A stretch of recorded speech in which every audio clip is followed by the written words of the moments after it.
It's Wednesday, and it's time to get a little wacky.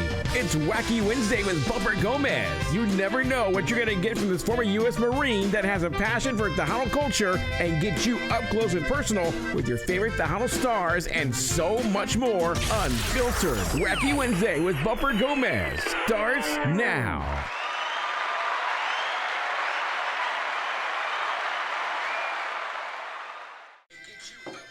Yep, already. Nobody wants to listen. It was me.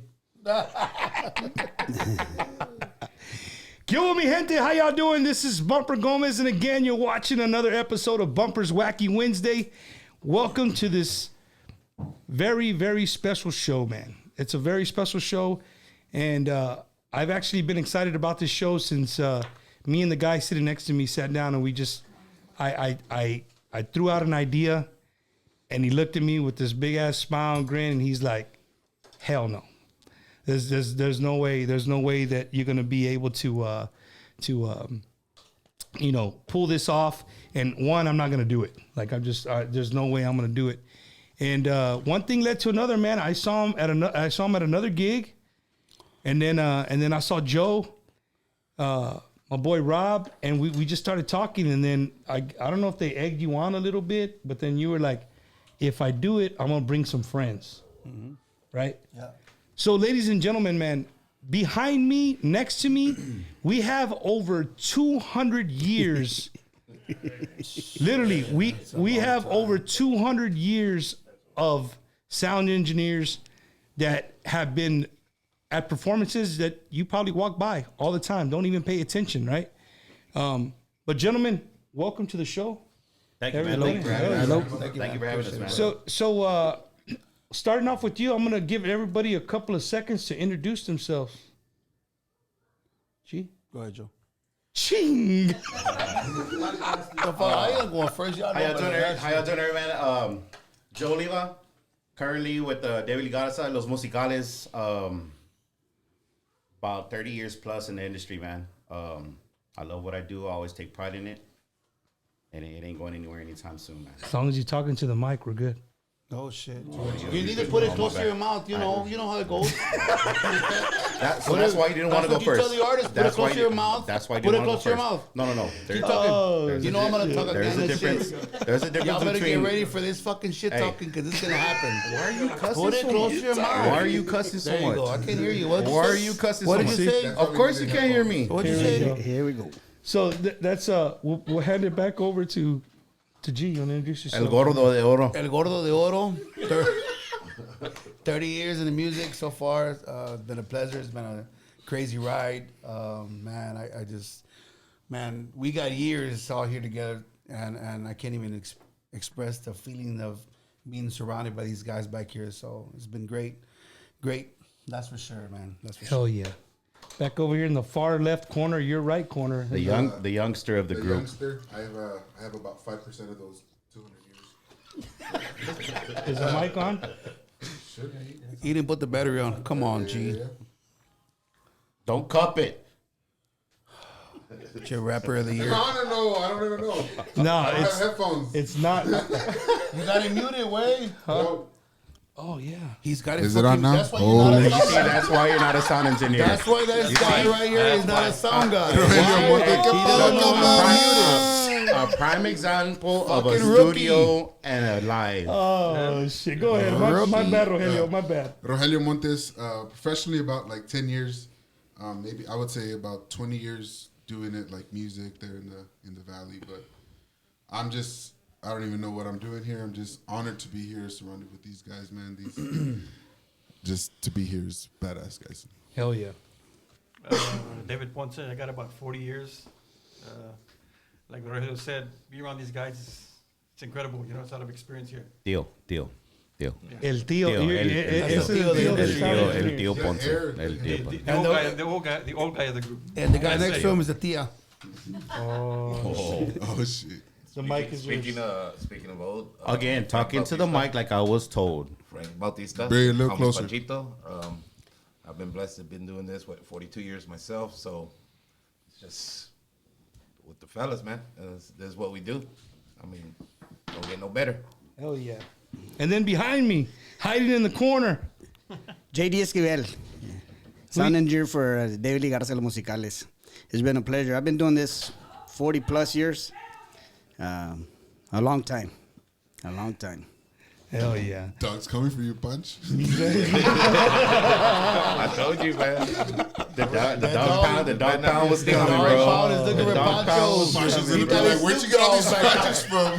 Hey, Snoop Dogg is in the house. So, Yeah, you know, as Rogelio was saying, man, you know, for me, I'm just getting to know these guys. Like I've had a lot of interaction with G-Man, with Joe, a few times with Rogelio, but these other three guys that they really look back to and they kind of sit back and like, hey, these guys are legends.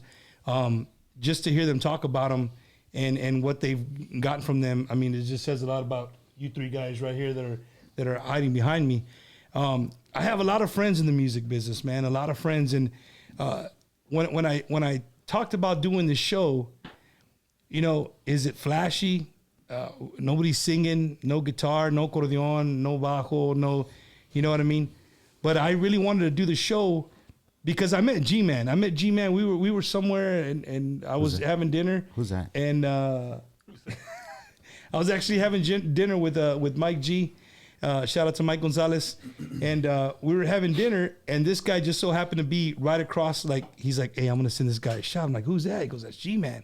And I've heard G-Man, like, I've heard G-Man, the name, like, thrown around, you know, gigs and stuff like that. I said, well, now I finally get to meet the guy. So we're buying the guy shots back and forth. We buy him a shot, he buys us a shot, we buy him a shot. No, but by the time you know it, we're getting there, you know. And so you know, talking to G-Man, I was like, man, it'd be my honor to have you on the show. And he's like, man, you know what, I wouldn't do it. Like, just I can't do it. Like I said earlier. But these guys, the history and the stories that they have from being on the road with legendary artists, like these dudes have been from A bands. Can y'all say? I don't want to piss nobody. Has anybody been with a Z band when they started? Maybe. Oh yeah, of course. Yeah. Yeah. Okay. All right. So Still doing it that way. Everybody always has to start from somewhere. They've all been through us. They've always been, yeah. They've all been. I think we're one of the last few that are left in the Tejano music industry. And that was actually one thing that before we agreed to do this together as a group, that David had mentioned. He was, how many can you actually say are still around from back in our time till now? And there's not very many at all, actually, not at all. A lot have either quit the music like completely, or they've moved on to bigger bands. They've moved on, or sadly to say, they've passed. Yeah. And you know, the ones that have passed, you know, we hate to lose them, but I mean, but they were in the game. They were in it. They were in it. They loved every moment that they had. You know, just like us. I think you know. Again, this show for me is special just because I'm a fan of Tejano music. I was telling these guys over dinner, I'm a huge fan of music. I'm a huge fan of my culture. I say that so many times on my shows. Culture and music is a big part of my life, and I don't want to let it die whatsoever. But here's the thing, man. These guys right here behind me, it's like I've said, you know, these guys are the first guys there. They're there early in the morning.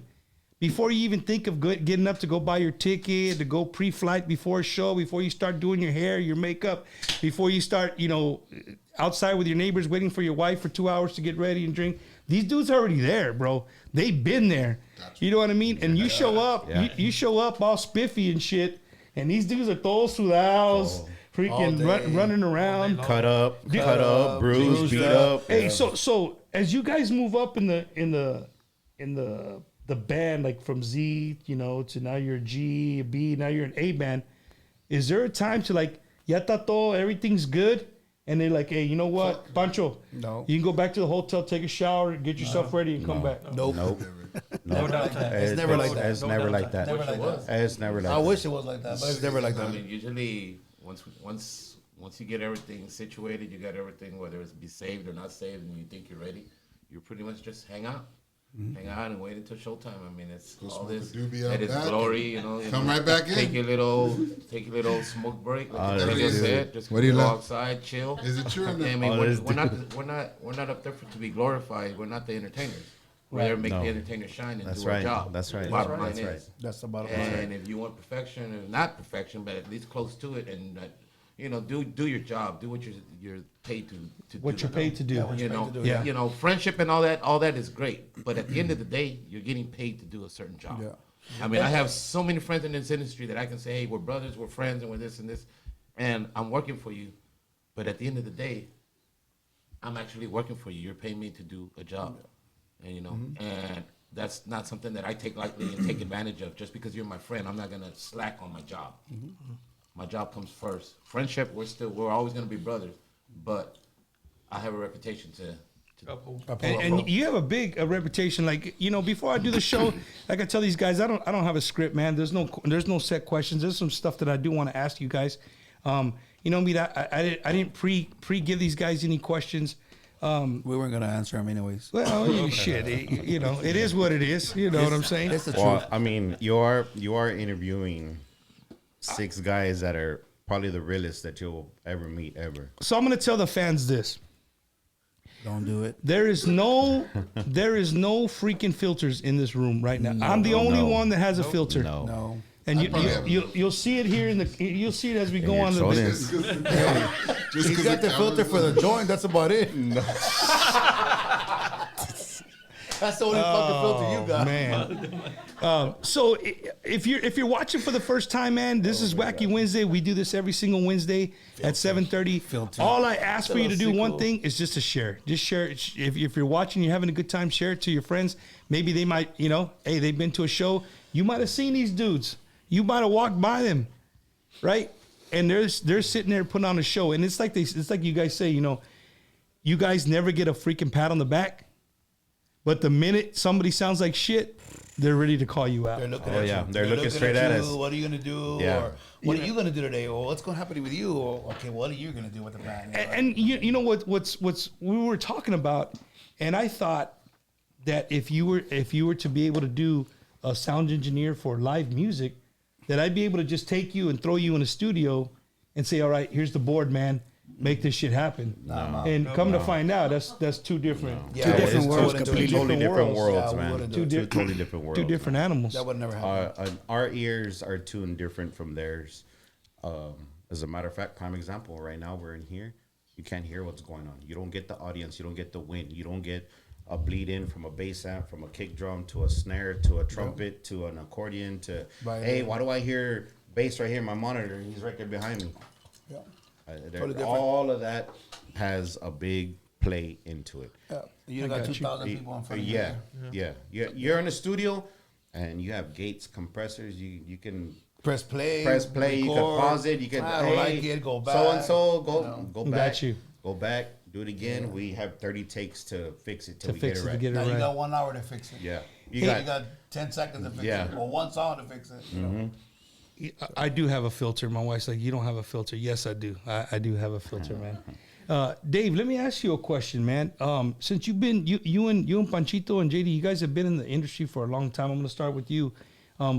What is the biggest production you've ever been a part of, dude? Whether it was in the 80s, the 90s, the 2000s, where you walked out or you walked into a convention center, to an auditorium, whatever it was, and you just looked at yourself and said, damn, man, this is a lot of shit. Like, I think it was a couple of years ago when we did, we worked with Clay Walker. We were in Laredo. That production was big. That was a big production. They set up. It was big. I got scared. And I don't ever get scared. But I got scared. Just looking at it, I got scared. I was but like, you man. figured it out? Yeah. Well, but luckily, there was a kind of board that I like to run. I like a M7 Yamaha. That's what I like to run. That's what they had. But it was scary going in because it's massive. Yeah. What about you, Pancho? So,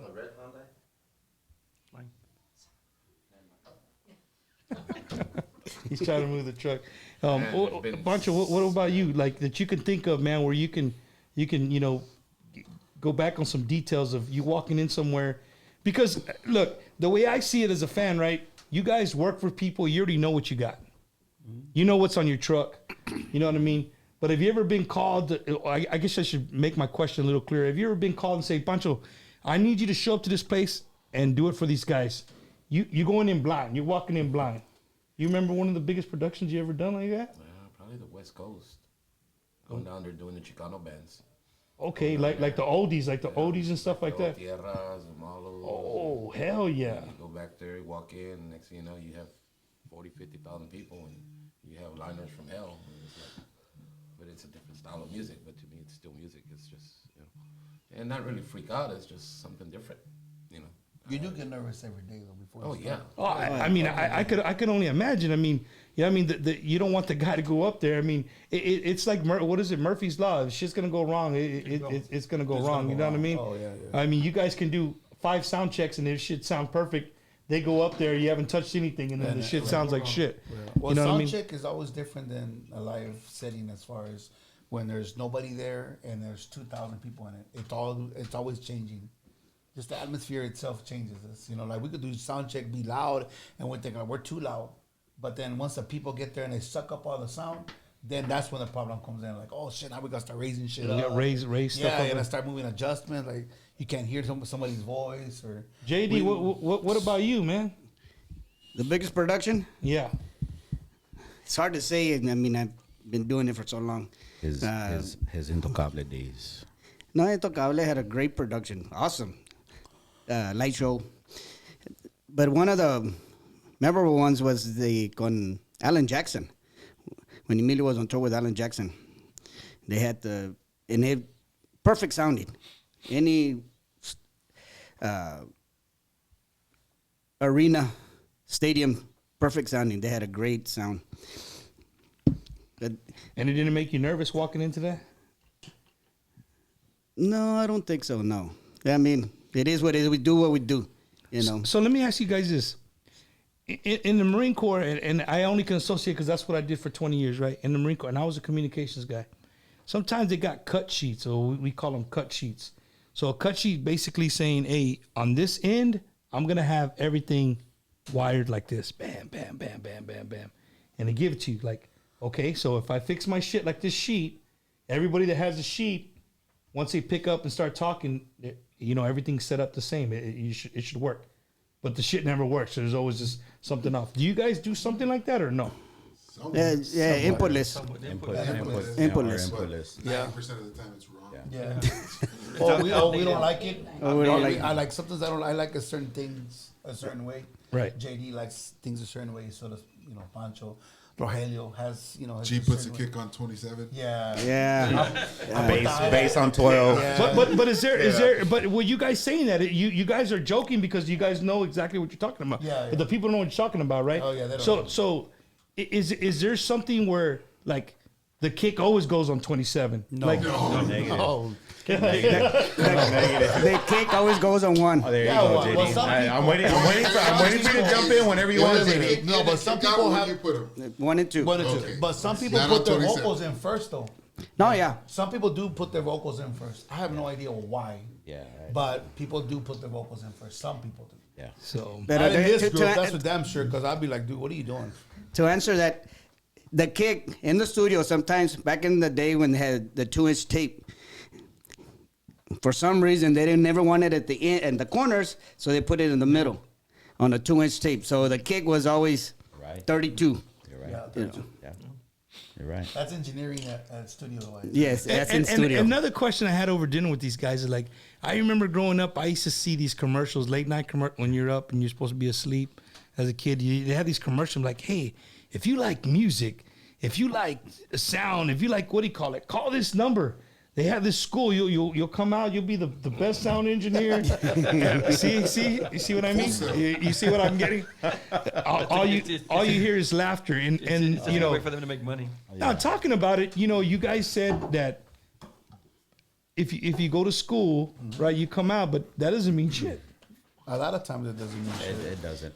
You know why? A lot of things with the studio engineers and maybe some people, some studios might still be old school as to where like back in the day, like back in the day, like a lot of bands, we would, like us. I'm gonna use David Lee as an example. We used to have a twin-sided rack with gates, compressors, left and right EQs, analyzers, processors. We used to have all of that. So you have all of that in the studio to mess with and play with. I don't know if the boards have changed. As to now it's just a board. It's all you need that has it all for us. Mm-hmm. For us. And when you, okay, so it does it get easier? Okay, so like you and JD, No. you guys are the musicales, right? And you know the gear you have. Does it get easy? I mean, is it like, hey, I'm playing at Thirsty Horse, then I'm gonna play at Cowboys. I'm playing Thirsty Horse Saturday. I pack everything up Sunday. I just plug everything back in, turn it back on, and it works. It's never the same. I always say the room, you make it as hard as the room. For one, the room it's changes. as hard as you make it. Yeah. For one, the room changes. For two, yeah, everybody can be comfortable with. Oh man, it sounds great. But this might be off that. But as soon as the room fills, It's different. it's different. Out the door. Yeah, Out the door. And then back to the he was saying about Especially in Thirsty Horse. yeah, and back to that. Yes. There's always a different PA. It's never the same PA like we used to have.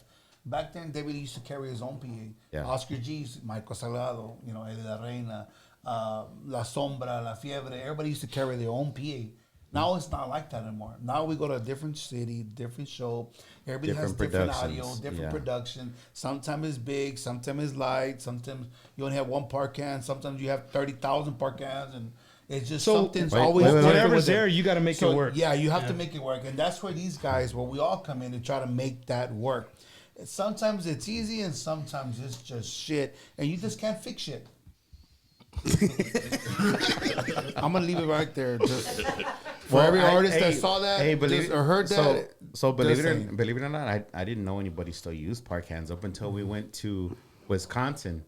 I just saw park cans not too long ago too. And man, and so our first, we got there Friday. We didn't play Friday. We played Saturday. So at one point, Adam was playing, and he at the end of the gig, he says, "Brother, why were you looking up?" I said, "You want to know why, brother? Because I haven't seen that many rows of park cans in my life in forever, man." He goes, "Right?" He goes, "At one point, I caught myself looking, and I was playing." And I said the same thing to myself. So what are park cans? Lights. Like a light. It's Lights. a light. Like It's something you can put an egg and a steak on and cook it. See, these guys, you're like when a bunch of military guys are talking, they start talking shit, and then you got somebody who doesn't know, and they're just like, it's just a fixture of a light that buddy. looks about this big and about this round that has a little light bulb this big. That will so- burn so- the 600 crap out of you. watts. You could actually touch it and it will burn. It will you. burn the crap. It'll Now- give you like now a you got fire. LED. Yeah, You need to yeah, fucking tap everybody into wants the Hoover Dam LEDs. and shit to light that shit. so you guys not only do the sound, you got to do the lights too. Yeah. Well, that's how I started. Well, they all throw it on That's me. how but- I started. That's how I started too. That's how I started. And I started as a when light guy too. Okay, let me ask somebody like Pancho. If you get hired for a gig, are you specific? If okay, you we were talking about you going to the. Can I say where you going to go out tomorrow? Mm-hmm. So you're on your way to Long Beach, right? You're gonna do a big show in Long Beach. Before they call you, do you make it known like, look, man, I'm Pancho. I'm doing the board, bro. I'm doing sound. Don't ask me to do a fucking light bulb. Don't ask me to do none of that. I'm doing sound. Or is it an automatic thing? Like, hey, if they're hiring you for this, you already know you're gonna have to fuck with the lights. No. I never touch lights anyway. That's just me. I don't know. You should learn. Shit, I'm still trying to learn how to run these goddamn boards these youngsters are running nowadays. Sometimes I was like you saying, guys- he can barely control the lighter he puts in his hand. Hey, the only light show he's got is a No, fucking lighter. earlier, Bumper, you asked the question, does it just get easier? I said, no, for us old schoolers, it gets harder because now Yeah. we got to learn new shit. Eso sí. They talking about now this just the board. Like you said, it's just a board and there's so many boards. And, Back then it wasn't like Tejano, that. it wasn't like that. It was, hey, man. Everything was analog back in the day. As a matter of fact, we got one. Let me show him. But Bring that over there, Joe. for your question, no, I Bro, bring that over here, Rob. Bring that little Bring that demo, little that little mixer over demo here. that's right there, bro. If you're Come doing on, Rob. Do production, something, Rob. like he's putting a production for a show.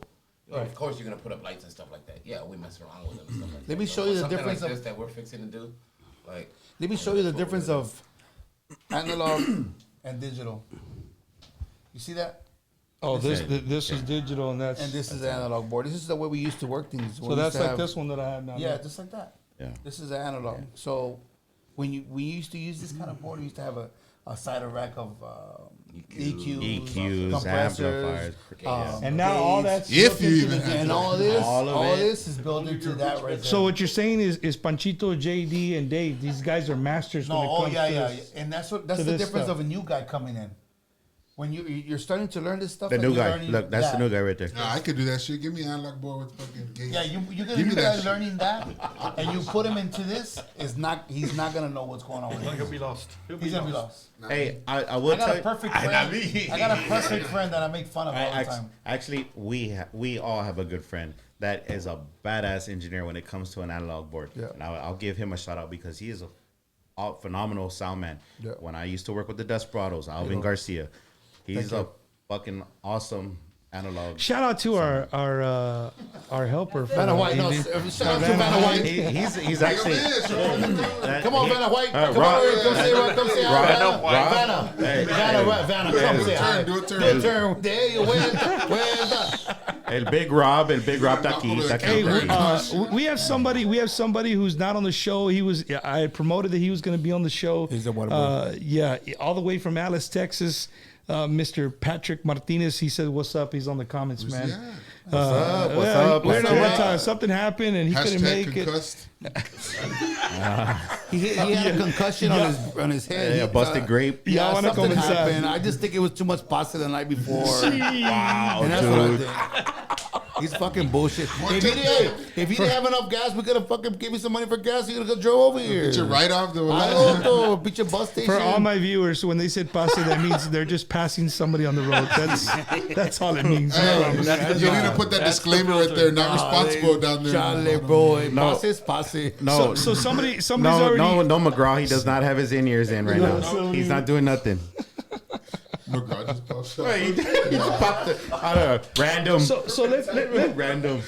let's go from you guys showing up, right?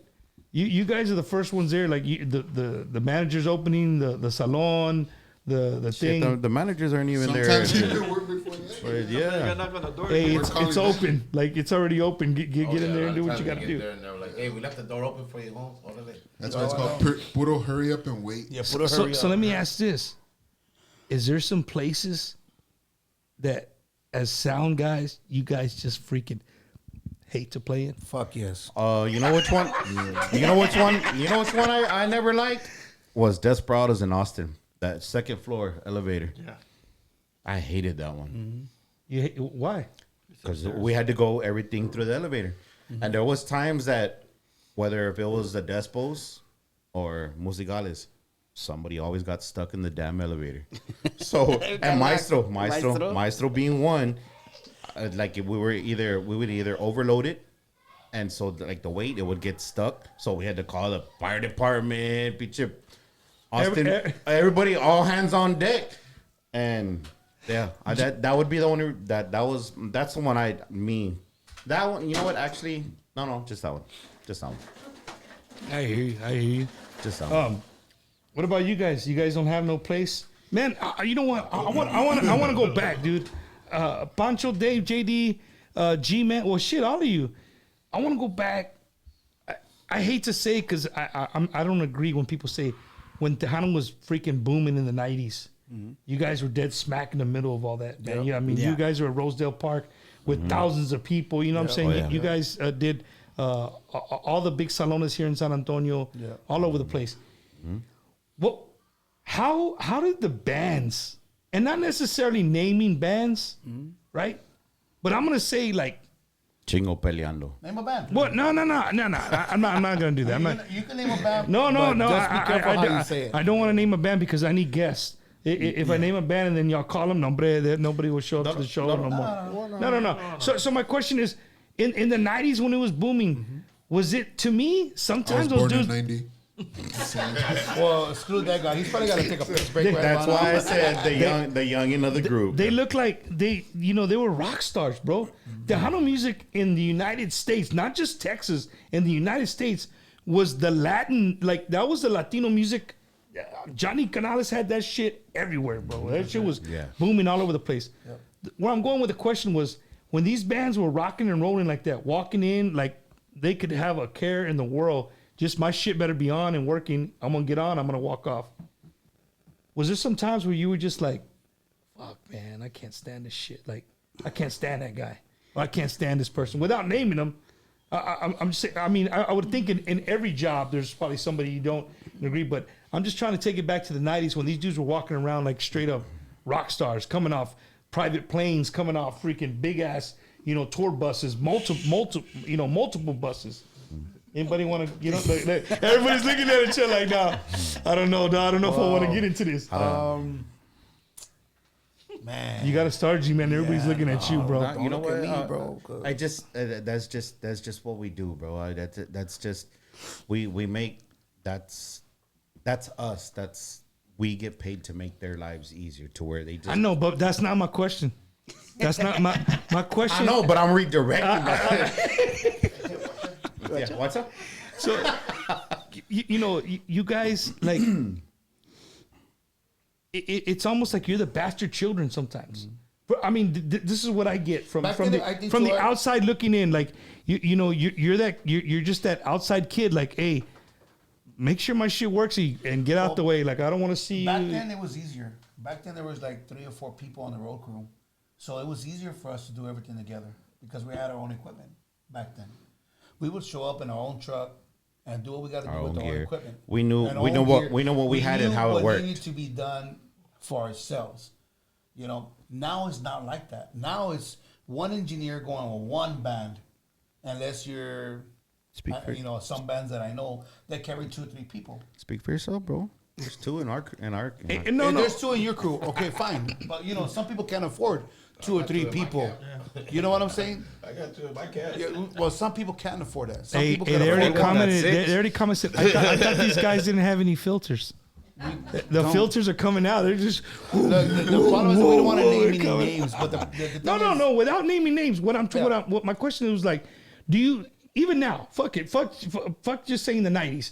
Even now, do you think sometimes where you just like maybe it's not a band that you work for? Some of you are lucky and you work for one band and you build that relationship, but some of you own companies. Yes. And it's like, hey, you want this gig? Yeah, I'm gonna be there. So my question is like, do you ever just sometimes just sit behind that board and be like, man, fuck this gig? Yeah. Every weekend, yeah. Every weekend. Every fucking say weekend. Say it, JD. Say it. Man, fuck Say this it. gig. I'll say it for us. Yeah, every weekend, bro. Every weekend. Every weekend. really? Hell yeah. Yeah. Fuck yeah. But at the same time, we can't love live it. without it. But yeah. Yeah. It goes back to what Panchito said, right? Like it just comes with it comes with the job. Like Yeah, you said it too. Like you got to know this. Hey, we're gonna be the people stepped on, and That's why we're the few that are still here. It's because we take pride and we love what we do. Yep. Yeah, I think it's what Pancho said earlier. You go out, you do a show, and it doesn't matter if the artist is on stage. You got to make him sound good because you're putting your name, you're putting your stamp on that. Yeah. Yeah. Say Pancho that. puts his stamp. To Jay puts answer his you stamp. that question that you were asking about back in the day, we were back in the day, and I'll be honest, there was times, -1. it'd be like, hey, wait, nah, Turquito. hey, we ain't having this shit. -1. I'm sorry, but you want to keep it real? Let's keep it real. There was times, I'm not gonna say which artists, but artists would put us as engineers in bad positions. Yeah. Because I work for artists, everybody knew who I work for, Everybody knew, hey, that Pancho's with Mox, you don't touch this, you don't touch this, and it's just, or other bands, and just different bands that would play with each other, but it wasn't whether I was with Mox, whether I was with Martinez, whether I was with David Lee, when I replaced JD, and because JD took a vacation, I went back, and we all back and forth, but back in the day, they would put us in the spot, because I remember showing up to the show, and this other band, the crew set up, and they're opening up for us. Yeah. And it was my fault because yo got a la peda the night before, so I got up late, and I got there. Me valió madre. Me valió madre. I already knew, hey, so I got there, and I get to a salon in Odessa, Texas, that holds 3 bands at the fucking stage is 80 by 80. So, and it's 2 bands, carnal. And you're gonna set your shit up in the middle and tell me I need to sit up on the floor? Nah, chingando. We ain't gonna have that, But it's like, we had to work with each other because it was on Chile. I mean, I told the dude straight out, look, man, Your boss, he's got expectations. He wants you to put up these 300 fucking lights, put up this monster system, que la chingada. But you know what? At the same time, my boss wants me to do the same thing. So we still at a motherfucking standstill. Excuse my French. Nah, you're good. You're Pero good. we're still at a standstill. You know what I'm saying? I say either lo vamos a ir para afuera y lo vamos a dar unos putazos. That happened, though. Or we're gonna work. Yes, and this happened. Yeah, we always get into fights You're gonna all work the with time. me. Most definitely. Or I'm going to cut you walk- right there, Pancho, because I'm not going to tell you who told me the story, but when you said what you said about 35 seconds ago about who you were with back in the day, somebody told me this story. That back in the day, the sound engineers, exactly what you just said, the bands were so big, right? It was almost like clicas, like gangs, like so. Oh, yeah. The story I heard was said name band that you used to be with showed up with another band that was equivalent to them and booming at the same time, right? Start 2 letters. They start with 2 letters and then they have another word at the end against the 4-letter band, right? I'll leave that up for you guys to figure out who we're talking about. That's easy because you look at me and you know who the band is. So here was a story. Been there. Hey, been there, done that. Been there, done that. You can Been there, done that. confirm nor deny. So the stage was set. Both bands were going to be on the stage, and the sound guy showed up, and they put a fucking piece of tape on the stage. Do not Said, cross. From this side is your shit. From this side is my shit. Don't cross it. Yep. Right? Yep. This is doing setup, guys. This is not like the bands are playing. No, Doors weren't even open. Nothing. No, nothing. Story goes, 2 name bands, they're going at it, and all of a sudden, Mind you, the artist isn't even there. It's Chingazos. that's it. That's it. That's it. That's it. Us there on the playing field. And we had to figure it out. Yeah, we had to figure it out. Because if not, it was our jobs. Yep. Hell yeah. Or the stacks that there was a headliner and there was an opening act, and they just say they were both equivalent as far as big both headlining acts, right? Hey, and don't even ask. Hey, bro, can you move your stack a little bit? no. You guys didn't let me finish the story though. But I'm gonna tell you the story. No, he wanna hear more He had to have been there. We're gonna get he some was more there. stories. It was there. So next thing you know, guns are being pulled out. Nah, I'm a convicted felon, man. He did 15 years. He said, I'm not gonna neither confirm. What I'm saying is that's how serious it was. Yeah, they got Like you guys were serious. Like, hey, don't touch my shit. I'm not gonna touch your shit. Oh yeah. And if you were there before we were, and we were headliners, babere chingazos. Yeah. Fucking they either move your stack, or they just say sometimes they were assholes. And if I wanted to be on this side and he put himself first, I would make him move his shit. But then again, when it was my turn, I would have to move it first. You know what I'm saying? It was crazy back then. Man. It was never like the way it is right now. So with that being How said, is it like right now? Bro, right now you got it easy. Easy. Very, very. You got easy, it fucking easy right now. Very easy, Because man. you walk in with whatever you want to do at the moment you want to do it. Back then it wasn't like that. Back then either te agarras a chingazos or you're gonna move it. Or I'll move it for you. But you don't move it? I will move it for I'll you. move and it it for ain't you. gonna be like. And these ain't Carolina Rays that you're Yeah, it playing was up, no so lighter. they're We're not talking gonna- about. Yeah, we're talking about- 7 stacks. Ahorita 6, te la 8 mamas. stacks. And you gotta move them? No, hombre, Shit. no mames, güey. Hombre, ¿Sabes qué? bro. Let's throw some Yeah. chingazos. Hey, I was like, And it was I go for the chingazo. Fuck moving the stacks. Yeah, well, I'm gonna throw chingazos As because I ain't moving that promised. fucking cast. Yeah. as promised, Yeah. I have the answers to some of my friends' questions right here. Best believe it. And they said, make sure you ask these guys this question. So without further ado, I'm going to ask the damn question. If you're a sound engineer and you are working for the main band, the headliner, so to say, right? You set up the headliner stuff. You're going to have 2 bands underneath. The band underneath might be an A. He might be an A band as well, but they just so happen to not be headlining. But they sound like shit, and the band before them sounds like even shittier than that band. So it's like shitty sound, not so shitty, and then boom, you're like, oh my god, like What happened? what happened? Like these dudes sound. What happened is that the main act paid for an engineer, and the other 2 were whack and didn't want to pay money. Yeah. That's what the fuck is gonna happen. Straight up. That's fucking real. Straight up. Let's Pay keep your it real. engineers An so you extra can 100 sound. goes a long way, An guys. extra 200 goes a long way, but you want to get fucking Holly. See, but look, we also run into the problem that, like, we'll be playing and JD will be playing, right? And you got other bands that come, y son camaradas. And they're like, hey, man, los echas la mano. And that echa la mano shit, you know, And that's could all, only go and that, so long that's all they because- want. Because, Yeah, echa la mano, because, pero no quieren pagar los güeyes. you know, you're disrespecting the guy. You work for David Lee. He's paying you. How am I going to disrespect David Lee by going, yes, we're camaradas, but yes, I know you're having problems, but how, to me, how can I help you when this guy's paying me? You know?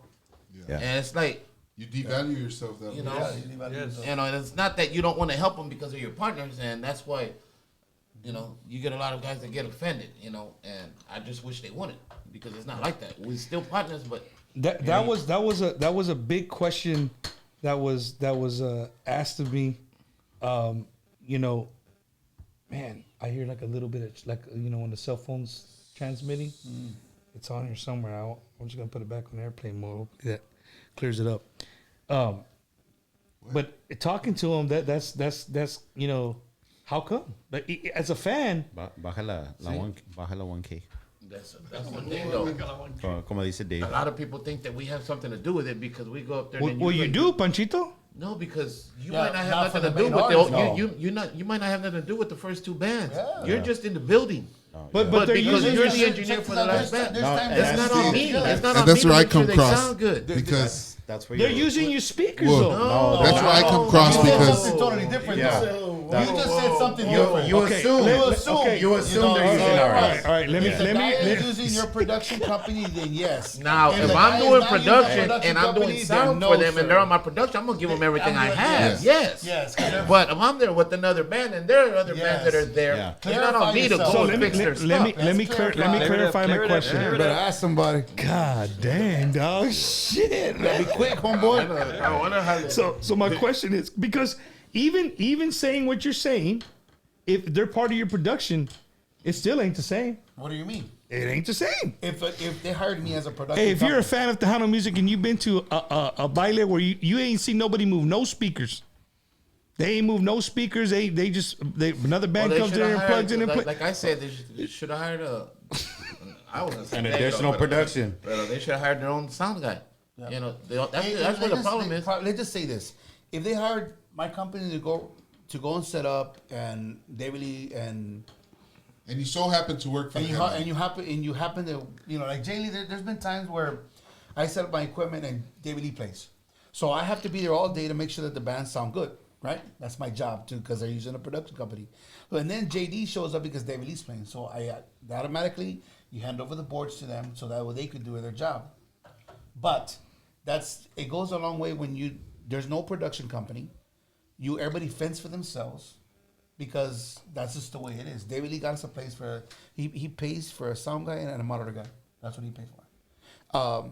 They just say Mike Jones don't pay for a monitor guy or a sound guy. Who? So somebody's left. Jones, They just say somebody's left. You know what I'm saying? Somebody's left. You're left with the guy Scooped taking up on that one back quick. ice from the freaking. I'm not talking about a certain club here in San Antonio. Yeah, you're right. I'll talk about it because I just don't. The thirsty horse. Nah, it's not the Thirsty Horse. No, no. But there's a certain Thirsty club Horse, where badass people there. They the gotta guy, go. the sound guy, is the guy taking ice back and forth. So it's like It's you're on left Ingram. with that guy trying to run your sound when you should just pay an extra 150, $200 just so someone could. He's a jack of all. He's a jack of what is it? Jack of all trades. And I'm better not jack sure. off. I tripped out Like on that guy. Fiesta. Look, I'll give you an example. Like Fiesta, Cattlemen's. They hire production companies. You're there to provide sound for all the bands. Us and our camp, we're self-contained. So we get there, we put up our stuff. We put up our drums, especially if we're the headliners. Put up our stuff, we do our thing, and that's it. That's it. You only work for David. That's Lee it. Goddess. We only do our. We're not there to lend a microphone or Yeah. anything to anybody else. Because a lot of times when you do help them, and something Goes wrong. they're always gonna say, "Oh, David Lee's kind of fucked us up." David Lee's guys, they Sabotage. Well, that's what Exactly. happens because that's the part that I get. Like, hey, dude, why did you know, they'll come off and be like, "No, but pinche sound guys." And I'm sorry that You we're know. using David Lee a little bit too much. Well, but I'm just saying. it just- I'm just saying because we're both here. So Sorry, David. I mean, Sorry, David. Right now. We're wearing shirts. Hey, so I for didn't know we were wearing shirts today. Oh, I'm sorry. You could have brought one I'm AJ sorry- Castillo I'm one if sorry you you wanted don't- to. you don't have I'm sorry you're not proud of your camp to wear one. Hey, wow. Right there on my picture. You said it didn't fit you. Right there. oh right shit.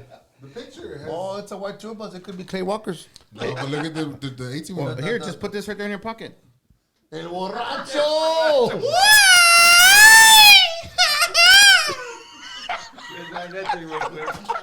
No, there's no music following that. That's just It's just random. man. It's just random. That's It's just just random. We should make a band. We've always talked about making a band. You know what, dude? We should make a band and have the artists engineer us. Hey, so that's a good question. we do did- any of y'all play instruments? That way we could sit there I and played yell at sax- them like the I way they played yell at sax us. with Juan P. Moreno for like a year and a half. You can play the saxophone? Dude, look at all the air he's got. I played drums. I did sound check one time with Marcos. Hey, Highlight of my life. You play? I play guitar. hey, look You at all play the air guitar? he's got. Panchito? Play an instrument. Air guitar. Air guitar. JD? No, I don't play instruments. JD just builds houses, dog. Like, hey, you know what I mean? G-Man? Hey, that Nah, I don't he's our MacGyver over there as our merchandiser maestro. He's our MacGyver. So do you guys have like, do you have a backup plan? Like, so when you guys go somewhere, if you go and you're using this board and the fucking board just shits the bed, what next? That's why we self-contain ourselves. Yeah. Take care No, of but your he's shit. asking you what happens if JD's board cuts down in the middle of Yeah. the set. What are you gonna do then? Use the house. There ain't no house. What do you do at that very moment, JD? Bye, good night. Motherfucker, don't work. Motherfucker, don't work, don't work. So you there make it it is. work. So- You make it work. You use a in our monitor case, board. a lot you of use us, a- a lot of us have like monitor boards and front of house boards. So a lot of us have two boards to work with. Yeah. So if, So- if one shits the bed, We would should have be to able completely stop though. Yeah. We'd have to stop for at least 15 minutes to change Yeah. over whatever we need to Negative do. because you could just You Right. have that ability. Dave, has Some that ever people happened don't. to you? yes, Okay. yes. When I mix off of the 32, I like to use a computer. I use my computer every chance I get. This past weekend, for some reason, the board connected, got it ran the sound check, got everything ready. Computer shut down. Would that be the M32 or the X32? X32. I was Spell it. I was like, man, it shut down. X-32. And it wouldn't connect. Uh huh. So the only next thing to do is go to it was a rack mount unit. So I went and I just one at a time had to unmute everything so the band didn't start. The band started, and then I went back and rewired everything that I needed to do, trying to get the signal back to the computer. Finally got it, but when it shuts down, it's So what is the if you have to narrow it down to a song, right? To or amount of songs, what's a badass sound engineer? How many songs do they have to get it fucking rock and roll? Half. Have a song. song. He's lying because I learned it from him. He always said you have a three song method. You have Yeah, you your gotta try to be done at 3 songs. to try to knock it out, clear it all out within the 3 songs. And normally we, for the most part, we knock it out Knock it out. Yeah. within those 3 songs. What do you say, Panchito? Because and let me tell Half you, a song? He's a liar. I think going up to like if I seen if you go Pancho up to work the for 10 board, songs and still as fucked up. engineer, There's times that it take me 20 songs to get the whole night. the whole set. You thought I was lying? I told you. Oh, is that how you do it? But like my approach is just like you hear what needs to be done, and it's just a matter of how fast you could do what you think that needs tweak to be everything. done Right. on the board. and the most reasons being is because, like we said, when the band, for the bands that do sound check, they're there, and when they sound check, they really don't play like when it's time for that showtime. The same animal. Yeah, they don't play with that same animal. They don't. They get up there and they'll sound like check and meows. they're like, I está bueno. And then when it's time for them to start, They see some people in front of them, and it's like Squeezing the fucking- either they pull on the accordion and it se sale más, or they start stringing that bajo guitar, or they pick at the bass harder, or they hit that kick and snare harder. It's always different. And then they're like, Can you guys say music is music? So like if I was to take you right now and you were gonna go do a show for an R&B artist, you think you can handle it? See. We have. We do a bunch of This weekend. Dude, we do a bunch of you, shit. you were slow. You were slow on the Wait, reply. hold on, because time out. I gotta pee. The first one. I thought young guys have bigger bladders. Like Where they. you going, Wayne? I'm about to piss. Oh my God, bro. Fucking yawn. That's what happens. Is difference That between being said, man, we're doing that this weekend. I'm taking me, G. I'm taking a couple of us. We're going down there. I got like. I 20 pause artists that I because gotta do. not every R&B act is the same. That's Yeah. why. I got you. Everybody's Who different. you guys? Shoot, we got our hip hop, which is we got like Stevie D, Shannon, and they're part of my hip hop crews. And we got like War, Tierra Malo. We got Osomali. Hey, I want to learn, bro. Can I go? Good Who luck. else we got? We got Zap. We got Zap, Rolls Royce. We got. So you got all the old. You got lowrider No, oldies yeah, right no, there. we got Hell Little yeah. Joe. We got Little Joe, Michael Salgado. We got War. We got like 20 artists. In Long Beach. In Long Beach, 3-day on the cruise boat. on a boat. What, Dave, what, you're what, going what today? is it a Hispanic thing or what is it? It's just what it is. I do cruises out of Long Beach, and So it's a cruise. it's a cruise. We go on a get on the boat, boat. and we entertainment. 3 days, nothing but So entertainment. on the boat. all the entertainers leave when y'all leave. Yes. And they're on the boat the whole time. Yes, the whole time. You can Okay. have Right out breakfast with tomorrow. Little Joe. Whatever. Incognito. I happen to love Little Joe. No, I'm a big fan of Little Joe. you know what? That would be. People ask me like if you could interview somebody, you know, who would it be? And it would be Little Joe. And the only reason I say is because he is a huge part of culture too. Oh, yeah. He's you know, He'll be there. Sonny Ozuna will be there. Yeah, Sonny O. I mean, those guys Renee. are deep in culture, man. So, G-Man plays with himself. Who was that? El Gino Barrientos. Yeah, you done playing with yourself, sir? Oh, see, one starts. They opened up now. Gotcha. They opened up now. You play with yourself. Wash your hands, wait. Pinche Giro culerillo. Sure, man, don't. Hey, te mandan saludos Erasmo Ramon to all you guys. What's up, my brother? How are you?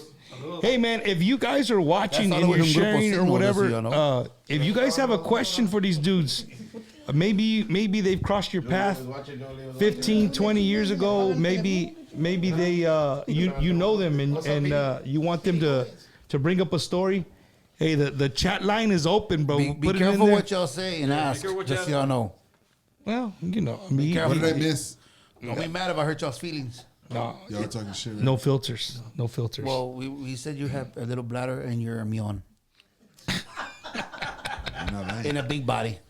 Oh shit. 956, cuz. No, so you know, if you're just tuning in, man, I have I do have the greatest, you know, Tejano engineers that are, as these guys say, existing, and they're still working every day, day in and day out, and not just Tejano.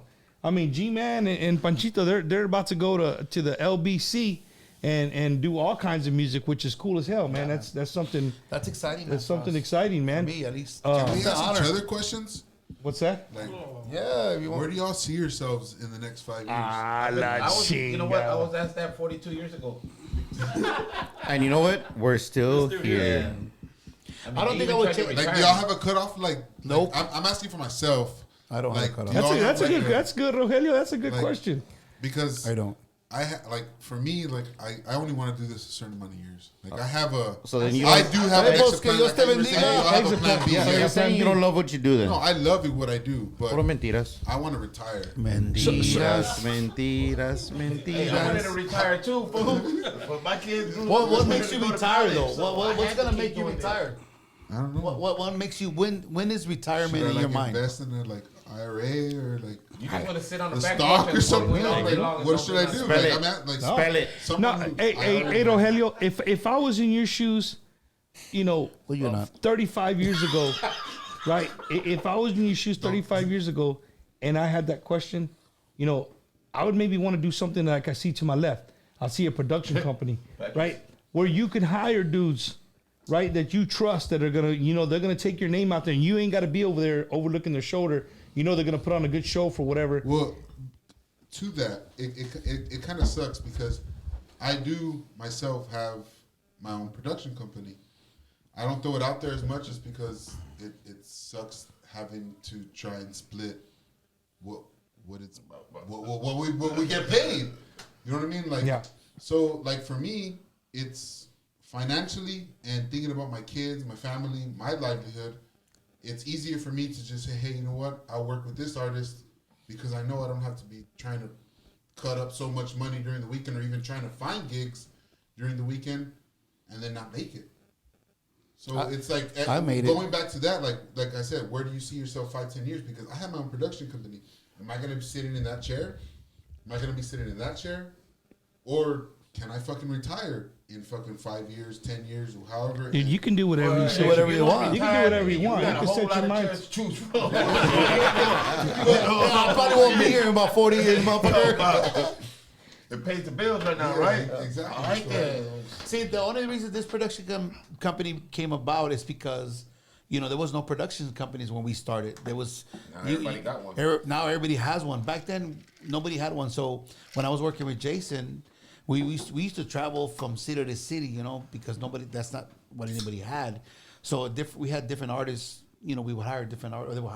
Different artists would hire us, and we would set up and get everything ready. Now, every artist has a place or their favorite when they go to Houston, when they go to Dallas. Let me call this certain guy. people Let me that call you this guy. There's- Yeah. They like to use a certain people. It's just like here, like we have certain artists that they like to use us, because of our work and our ethic, and Wait, For you- wait. You still have a system? yes, I do, sir. Wait, we haven't used theirs in a while. We haven't used it because I've been put up for 4 years. And it's fucking heavy as fuck. I'm so glad we don't use this system. Fuck that shit. Don't think right now. Every time I think I put them on the ladder, 50 feet. No, so I've been Well, put up for obviously, 4 'cause years. So there's a weight limit on the I just ladder. started going back on the road thanks to Rogelio, by the way.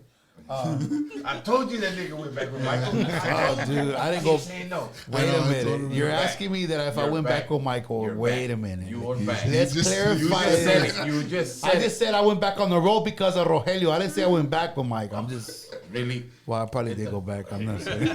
You went back. I went back. Yeah, I went back. Well, we have our certain artists that we like to go back to or we like to work with. The more and more I hang out with you guys, the more and more I see that you guys have your favorites. Yeah. And then you have the ones that call you and be like, Nah, nah, I got a gig already. Yeah, this ain't working Sorry, out. I got a gig. Hey, man, tonight's show is sponsored by Smart Choice Homes. You can reach them at 210-622-9611. Hit my boy Jarvis, Lenny. They'll be there to take care of you, man. They have beautiful homes out there on the Highway 35 South. There you go, Go Jarvis. by and check them out, man. Beautiful, beautiful homes. So again, if you're in the market to find a smart home for your property somewhere, you got a hunting lease, whatever you got, go out there and check them out. They have great deals, great prices. Again, Smart Choice Homes, 210-622-9611. What kind of credit score do you need? Yeah. Because I'm out. The kind that you don't have right now. If you sell homes, what kind of? I would assume maybe a 620, probably Panchito. I'm guessing 620. I put I. You got 620? That's what you would have to have. What is that? G, you got 620? The hell is that? What's 620? What's credit score? I know You got that. 620? Fuck, bro. I probably got 320. I'm lucky. Rogelio I'm blessed. said- And that's why we work every fucking blessed. weekend. I'm blessed This that is I'm at why a they 80 hate right us. now. 420. 420. Pinche Rogelio 420. Pinche weed smoker. Well, Oh, What the fuck did he shit, say? man. So I said, me estoy despediendo. Where you going? Where you going? Man, that's my bedtime, man. Come hey, on. no. If you gotta go, it's cool. It's cool, Panchito. I'm just gonna say goodbye to everybody because actually I do have to be up like at 3:30. I gotta Kaido. get to the airport. We fly out at 5. This fool, you better not miss your flight. So Fuck you're not that. gonna- luck with Panchito, that. before you go, let me tell you, man, it's an honor to have you here in the studio. It was an honor to have to hear these guys talk about you. To hear my friends say, "Man, you're gonna have Panchito in your studio." Say, "Yeah, bro."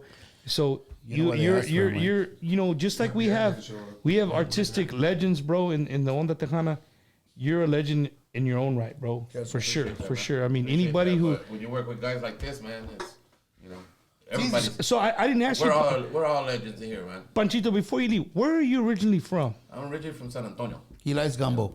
San Antonio. Hey, are you African American or are you half Mexicano and I'm half? half Mexicano, half black. I'm black from the waist down, Mexicano. Hey, I mean, let's hey, bro. That's what tell him about the story, Pan, bro. That's it, no macho, bro. The story when you walked up Motherfucker, you still need Viagra. Shut up. So you're what I call it. You're a Blaxican. Yeah, I'm a black. You're a Blaxican. But black. you, But his nalgas are white. Were you raised? Who's black and I who's was raised Mexican? on my mom's side of the family. My grandmother raised me. Your mom's Mexicana. My mom was Mexicana, so when I grew up, I didn't know how to speak any English. So when they put me in school, they had to put me bilingual so I could learn how to speak English. And make a long story short, me and David Ozuna, Sonny Ozuna's son, we became best friends. That's why I started at such a young age. I was like 12, 13. We were already roading with Sonny and the Sunliners. This was in 77, 78. We're roading. I wasn't even born yet. We're chavalones, 12 years old. At 14, Sonny comes to me and says, "Hey, Panchito, you want to run in sound, mijo? You got a good ear." What we used to do, me and David Ozuna, we used to take Sonny's equipment. you misunderstood. He meant that you have a good rear. Oh. So we used to not steal, but take Sonny's equipment, and we was called Good Vibrations, and we would DJ. But then that was during we were hustlers. In school, there was no time for high school. Nigga, you've been hustling all your life. I was making more money than my teachers, my principals, because I was doing DJing. I was working with Sonny. I mean, back in that day, it was $75 a night. You go out of state, $125. That's a lot of money in the 70s, kind of. In the early 70s, that's like $600-700 a night now. It was, we were getting paid, and then mind you, we're playing. We take off for a tour from here to California. We take a 8-week tour. It turned into 5 months because we play in every town on the way up there, and then every town on the way back. And it was what it was. That's badass, though, bro. Why isn't it like that now? I don't know. You youngsters come on and fuck all kind of shit all up and shit. I know that. Do this like this, man. Shit. Why couldn't you just keep it the way it was? Panchito, I want to wish you safe travels, brother. Again, I want to thank you, dude, for coming down here and hanging out with us. Oh, I appreciate it. I greatly appreciate it, and we're gonna do this again when you ain't got a gig the next day. You know what I'm saying? Well, I don't have a gig. We just got to travel. We got a long way to travel. I was off this weekend, so. Saludos to everybody who's watching from all over the state of Texas, man, to McAllen, Dallas. We're gonna have Panchito. He's gonna step out and. Black Lives Matter. Huh? You already know. Oh man, these guys are freaking Don't hilarious, stay out of bro. trouble. Hey, don't stay out of trouble. Hey. Nice meeting you, man. Nice meeting you. Yes, sir. I'll see you tomorrow, God willing. That fucking dog's gonna bone you. Hey, let him bone you. He needs some help. You better hurry, Panchito. Black. Okay, I got a question. Yes, sir. Oh, who's got a question? He's 50-year-old man. Monterrey, Nuevo León, Mexico. Saludos, man. Thank you for tuning in. Saludos. Okay, now, Go ahead, Dave. What you got a why question? don't you ask these guys how each of us met? How we all met each other? Oh, that's a Hey, that's Ralph, a good how you question. doing? Before we do that, I want to invite everybody right now, whatever you're doing, or after the show, do it after the show. HotTejano.com. Get the app, put it on your phone, on your Android, on your iPhone, whatever you got. They play great music all day long. Shout out to my boy Chris Tristan, who's actually my guest next week on the show. He'll be here. I'm gonna come over here and talk shit. Yeah, he'll be in the studio. He'll be here in the studio. So again, man, shout out to all my peeps at HotTejano.com. I'm part of the HotTejano.com family. There's no room for him, Alan. There's no room for him, Alan.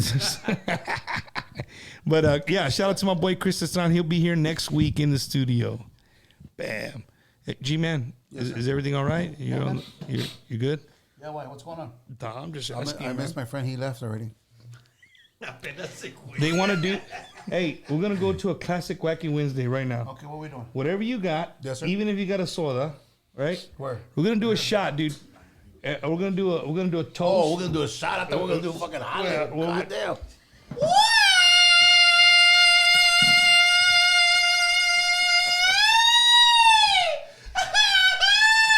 Hombre. That's when you do Holly. Oh shit! Now, man, I want to give a shout out to my brindis is to you guys, man. Neta, as a fan of Tejano music, and you guys are the guys behind the scenes that let me go with my wife, to let me go with my friends and enjoy a good baile, to hear good music, and you guys always, in, day out, you guys put on a badass show, bro. So for that, pa arriba, pa abajo, pa el centro, pa adentro. So, Oh, to answer David's question, There we go. he said, how do we meet? David, how do we meet, David? Hey, dude, you know what? Hold on. You've been passing around everybody's question. How about you talk for once? I'm tired of talking. You talk too much. Too much too fucking shit. much. So let's go back to the question. How in the hell did all you guys meet? Well, this guy right here was. You don't even talk. Whose story this is? Mine or yours? Shut your mouth. Let me talk. Check this out. When I met this guy, he was with Elio Quintanilla in the Rough. What is it? Rough Riders? Tall Boys. Right? Get it right. Beto Quintanilla? Elio Quintanilla. Get it twisted. Let me get it right. That's fucked up. He's gonna come look for you. So, I really don't even know how I met you. What were you doing? I know I met David in a fucking airplane Going to Vegas. going to Vegas. All I know You know what he is did? I wish I would have never met Let me tell you what he G-Man. did. Oilo? Hold on, I want to hear this. we were doing the show in Vegas, right? We were doing the convention in Vegas. So I get on the plane, minding my own business, trying to find my seat. Somebody says, "Hey, sit right here. You can sit right here." It wasn't even the right seat. It wasn't the right aisle. I said, "Dude, I can't sit there. Just sit down with me." So I sat with him. And we got into a conversation. That's how I met him. Because you already knew who he was. Yeah. Ungratefully. Yep. Look, that's Rogelio. That's Rogelio. Rogelio, how'd you meet these guys? I have no idea. I seriously don't. I think about it. Since you asked the question, I've been thinking about it. He's back there like, please don't ask me. Please don't ask me. He's like, I know I met G. Yeah, Just with I met you at Far West when you had just started with Michael. with Michael. I know. Chingo, when I was working with Chingo Michael, I know. fucking Chingo snare all day. And then I thought you were fucking Ray Talamantes for a minute. Little snare. Just literally, but from day one with G-Man, at least I know I've had a stronger connection with G. Like he's since I met him, fucking took me under his wing, and he fucking put me to work ever since I met him, and I can't get rid of him. I don't know. I fucking try not to answer his calls, but he still gets through sometimes. he's probably right. Hey, but you know what, G? I mean, honestly, I mean, you're a funny dude. You know what I mean? But you mean business when it comes down to it. Time is money. But when you do that, like when you hear somebody, me as a fan, I hear somebody say, "Man, you know what? You took the time," because there's some people that can be in your position, be like, "Hombre, vete la chingada." Like I don't have no time for you. You know what I'm saying? Yeah. But for you to say, you know what, bro, you want to learn, vente, come on. I'm gonna show you how to do it and how to do it right. Yeah, but it's different because most of the time I'm fucking teaching him. But you're probably teaching him the new shit, the digital shit, right? So let me ask you guys. I see you guys now. Everybody has fucking iPads. I see dudes. I used to see the dude just standing there, boom, up and down, que la chingada, looking at the thing, boom, boom. Now everybody's walking around with an iPad. I hate an iPad. Charlie. I hate it. Don't say I seen you with an iPad. You're crazy. No, we've never seen I don't one. have an Just iPad. last week, it was with me. Nuh-uh. No, never negative. had an iPad. Okay, but that's what we were going back to. That's my production. That Yeah, when you went- band that hired me, or where I went to work, La with, Des. they didn't hire a front of house guy. They didn't hire a monitor guy, so they didn't have it separate. It was just everything was off one board. So I connect that iPad to that board, so I can be able to walk around, see how it sounds, and then go back and still work with them. If there was two boards, there would be a board in the front. No need for an iPad, and then there would be a board in the back. Which is what JD hates. So JD, For real. did you ever imagine, and Dave, for you too, like, did you ever imagine back in the day that you would be able to walk around with something like that and be able to control the shit that these guys can control? There was a time, I was just talking to my brother-in-law yesterday, matter of fact. We were joking around, and he says, "You know what, man, back in the day, we used to say, man, we could run this thing with just one cable to do everything. It would be nice." Now we got Cat 5s. Now we have Cat 5s. That's crazy. And Cat 5's a digital. That's a like a Internet cable. Back then we used to have picture spool of cable like this big. Like that. Just to do 250 feet. Yeah, and then you put it. With chingos about output, inputs and outputs. So basically, all the XLRs would go into one box. That box would have a big cable. You run that cable, all those lines running that cable, and then you're gonna XLR out into all to the the inputs. motherboard or the soundboard. Yeah. JD, what about you, man?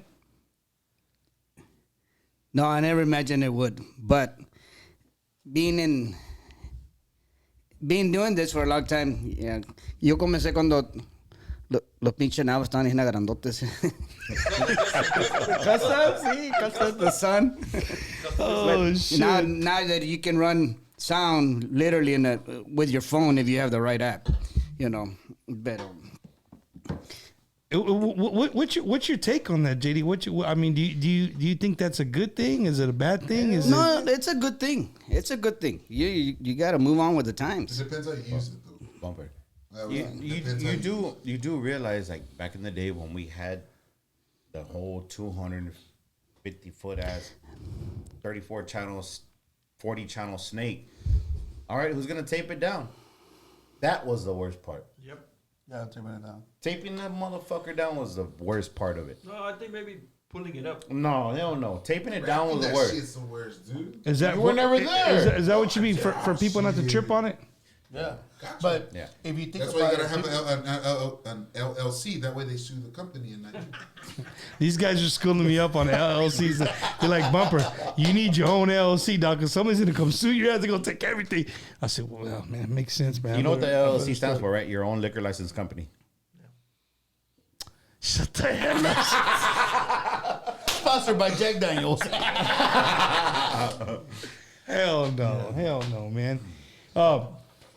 Joe, to you, man, I really haven't asked you a specific question, dude, but, you know, every time that I've seen you, bro, with those musicales, you know, as a fan, going somewhere and watching the whole production, it really seems like you love what you do. You know what I mean? I do, man. And I'm not blowing smoke up your ass, but I'm being serious. I'm being you know, neta. I'm being very serious.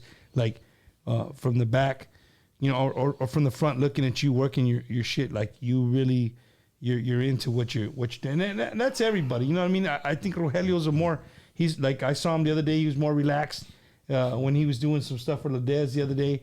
But the shit sounded great. Like, I mean, I guess you can relax and do and drink and do whatever the hell you want if the shit sounds good.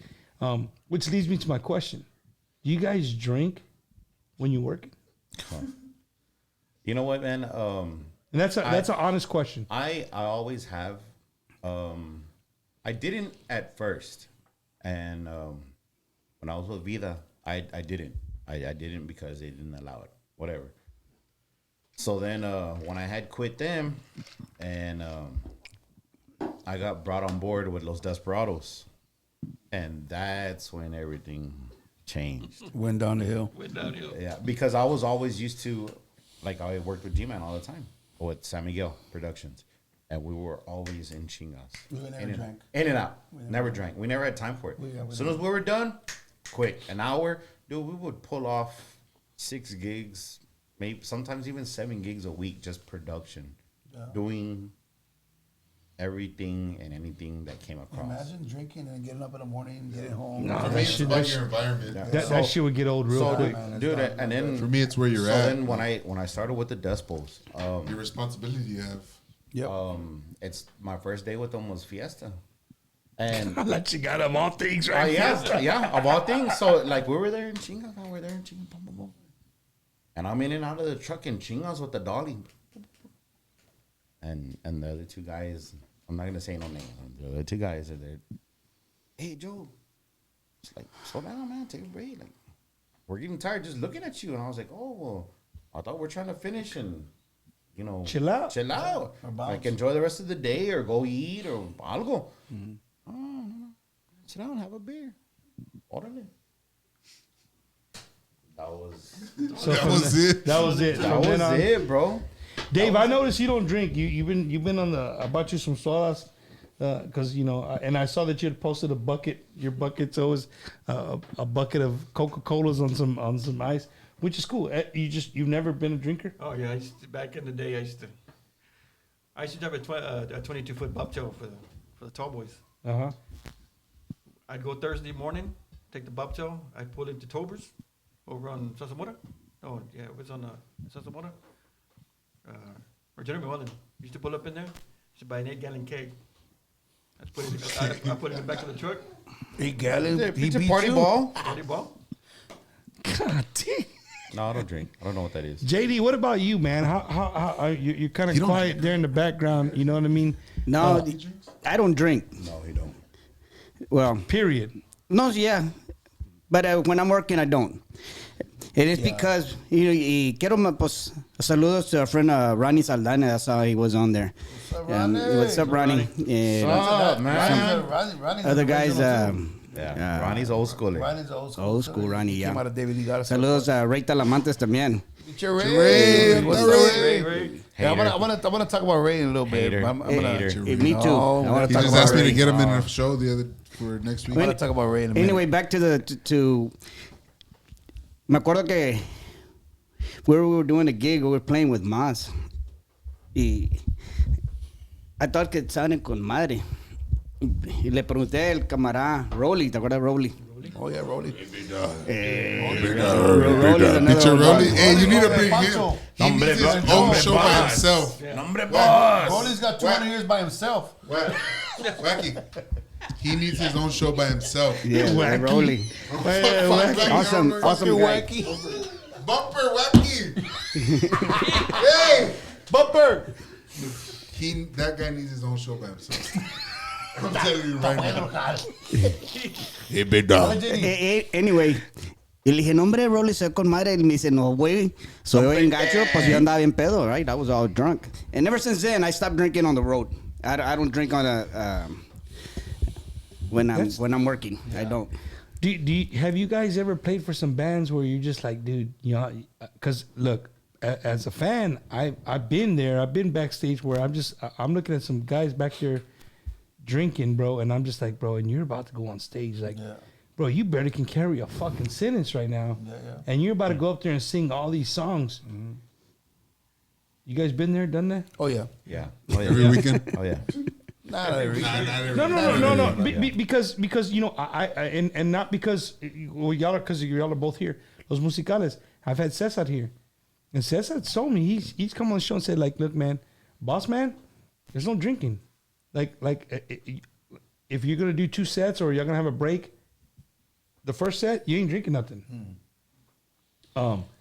Is that an unwritten rule or is it a written rule? Like when you join the camp, it's like, hey, we don't do this shit. I think it's out of respect in my eyes. Yeah. I think I don't know.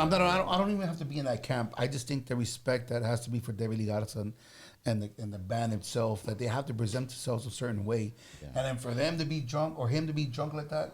No, that to me in my eyes it wouldn't even happen. It wouldn't happen. It would definitely. No, I've never seen him like that as a fan. Yeah. And Definitely. I'm not in that camp, but just when I work with him, but I've never seen Caesar drunk. Caesar is just real.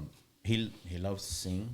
He loves where he's at, and he's always into it. Oh, bro, he's relaxed. He always gives his full 100%, dude. Every and time. some, bro, and Yeah. some. Shout out to Cesar, man. Yeah, he's been on the show like fuck. I mean, between him, I'm trying to think who's been on the show the most. It's probably Cesar. Cesar's probably been on Wacky Wednesday more than anybody.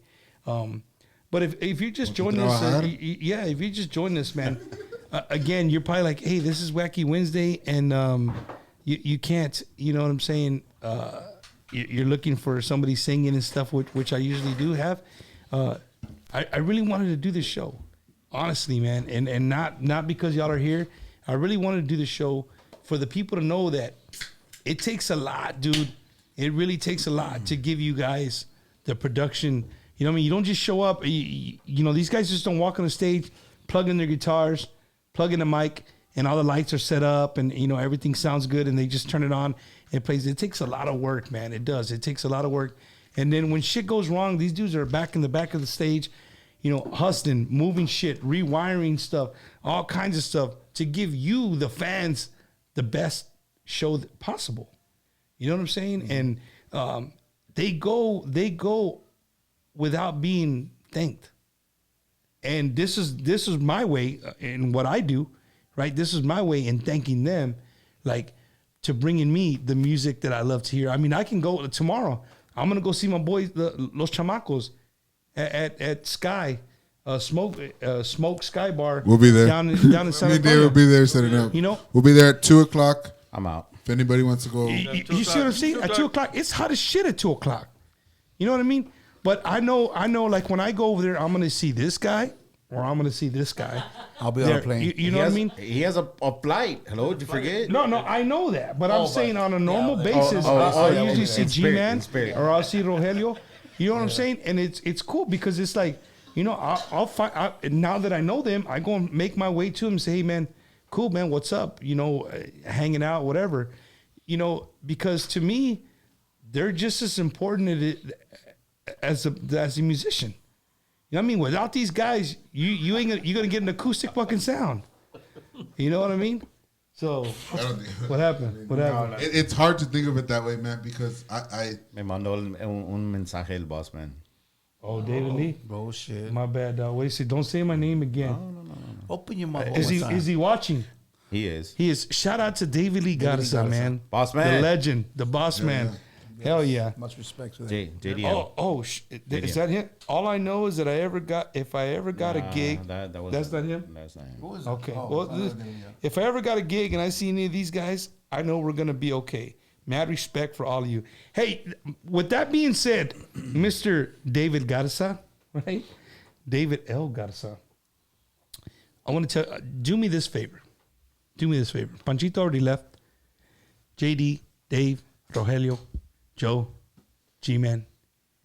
If you go to a concert, if you go to a baile, if you go to a backyard fucking barbecue, and these dudes are running sound and working, and you see them like, man, I remember that dude from Bumpers Wacky Wednesday. Don't look, he drinks Bud Light.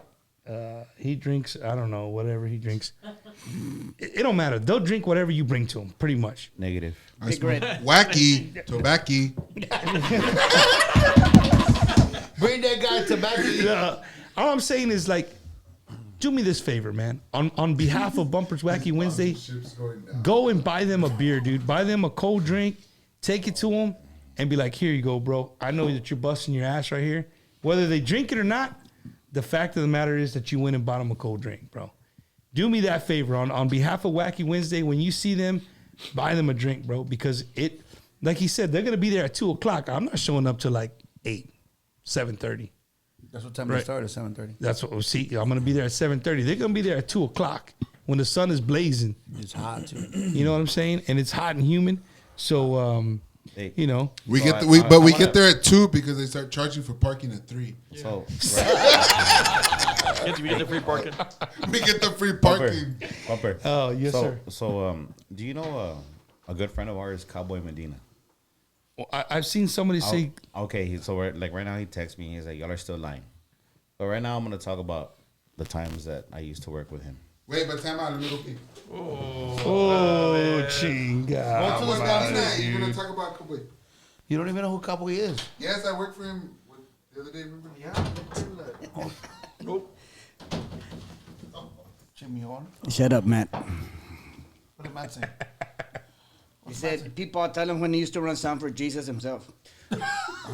He can't even get that right. Like Danny said it right the other day. Well, no, that was he said running sound, but Danny's joke is something else. No, I remember that one.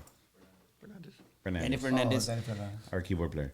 Yeah, he always says that I'm the only guy that has a signed autograph by Jesus himself, signed Bible, a signed Bible from Jesus himself. That's Well, how JD, old I've been. you've been That's doing how this long for a I've been doing this. You've been doing this for a long time, JD. Yeah. And I'm still, you know, let me tell you a true fact.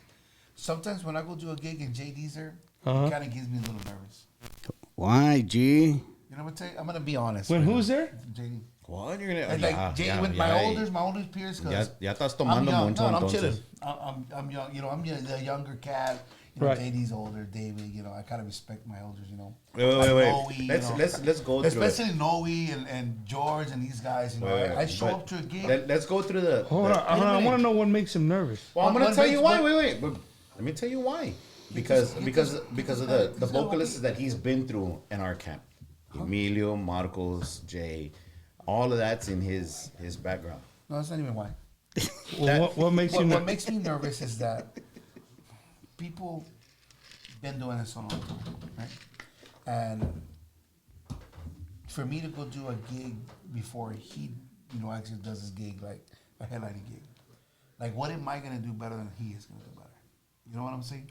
So they're like, there's like, or we look at each other, or he looks at me like, what the fuck are you doing? Like, or what are you listening? You know, we look at each other, and I'm like, he makes me want to think, like, what the fuck is he thinking that I'm fucking? I need to figure it out. And he might not even. He might Bro, not even he be might just look thinking. at me like, what the fuck are you doing? Like, you know, and I'm like, bitch, what do you want me to look at? Like, tell me, you know, and sometimes he gets me in that position where like, okay, it just challenges me to make myself better.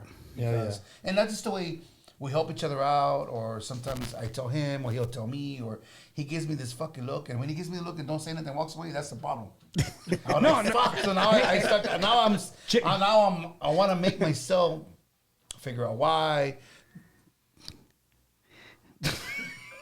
What are you doing? What's up, bro? Keep on knocking, but you can't come in. Mom said to come get you a phone. Oh, okay. Here, you need the phone from the remote. There you go. Made a live appearance. Put on a shirt, sir. Put on a shirt, sir. Sir. There's people looking at you. So I was saying it just kind of makes me a little nervous sometimes, you know, to see people like that, you know, because they've been around a long time. But you know, with you saying that though, that's a level of respect that you have for him. Respect, yeah. Honestly, JD, Yeah, I mean, if you give him the look and walk away, you know, and he's scratching his head like, oh, something's not right, because why did he just walk away? But you could just be walking away like, okay, it's good to go. No, like, if I don't say nothing, it sounds good. Oh. And I know, and I feel when I see G there doing production, I say, all right, we got 100 less problems that we're gonna have to figure out. So I feel comfortable him being there. I mean, there's always gonna be problems. There's always gonna be issues, always. But I do feel comfortable that he's there. But in my point of view, I look at him and I'm like, fuck, this guy's here. Or when I show up when you have Noe, you have fucking him, George Olsen, you have Ernie, you have everybody just there chilling, watching, hanging out, dude. And I show up and I see all these guys in the back of me. I'm like, oh my fucking, like, what the fuck? No, like, I don't even want to get on the board. me. They're talking about me. You know, I don't even want to get on the board sometimes, and I'm like, oh yeah, they're talking about me. Or Hey, like, Joe, they're giving you a like, shout oh, he's out. fucking up. They're giving you a shout out. What's up, Joe Oliva from the Midwest All Stars? Nice show, Milwaukee. What's up, Carlos? fellas. Nice playing before you guys on Sunday. Blessings to all you guys, and keep Thank you, running that brother. badass production. Thank you. Hey, shout out to Carlos Aldaco and the Midwest All Stars. He watches week in and week out. Carlos, thank you, man, for being a great follower of the show, man. And I can't wait when you guys come here. We can have you here on the show in the Wacky Wednesday studio. I see this is Ray Talamantes right there. Much Yeah, Ray respect. Talamantes So on the let me much tell you a respect to little quick- Jay. Let me tell you a little quick story about Ray Talamantes. Let's get to that. Ray- So who Ray- is Ray Talamantes? Ray Talamantes was one of our friends that he was working with. The local So he's not artist. your friend no Yeah, more. he's our friend. Okay. And he's a real good friend of ours. He That sounded funny. yeah. Sorry, Ray. But anyways, he's Not sorry. He started. I don't know why he don't like him, but he's crazy. But anyways, I think Ray has come a long way as far as an engineer part. When he was younger, a couple of years ago, he was working with this local artist, and I was working for Elida, and it was me and Tony. We were helping each other out. It was Tony Women and Tocable.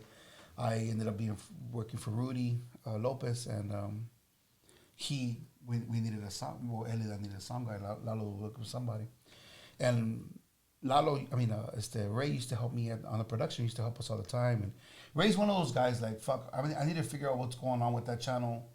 I got to figure it out. He wants to add input shit and add different things, but that's him. And, you know, people don't see him like that, but he tries to learn to better himself for the future, you know? Right. So, long story short, I told Lalo, hey, Lalo, you know, Ray's good. You know, he's learning. Mold him to however you want him. And that's what happened. So Ray went to work for Elida. He's still with them now. And he's still with them to the. With Shout her out to the- Eli Diavante and all their sound crew. Ray, thank you, Yeah. man. Hell So Ray is starting to learn and starting to progress, starting to be better, because I've seen some videos. I've worked with him. He always helps me out when I need him. I get stuck when fucking Ray, it's the Mion back here is always stuck. I always call him because he's very computer savvy, type of Right, thing, right. So I'm not one of those people. Like, if you want me to turn on the computer, I'm like, fuck, I'm out. But when it comes to Rogelio and Ray, when I call him and I ask him for something, he'll tell me. Or he'll show me, because I still don't know, So it's okay. It's okay because we all learn. Well, you learn something new every day. We learn something bro. every day. I learn when he fucks up. He learns when I fuck up. I learn when he's doing something wrong, or I'm doing something wrong, or David or something. We all learn from each other, but to better each other. We don't sit there and I don't talk about him. I don't talk about them. I don't say nothing about nobody. And not to cut you off, but that I've noticed that about you talking to y'all individually. You guys are all. It's weird because musicians are completely opposite of what you guys are. You guys are all on the same sheet of music. Mm-hmm. Yeah. Like I can't go and tell G-Man, hombre, I heard David Lee last night, Joe was fucking that up.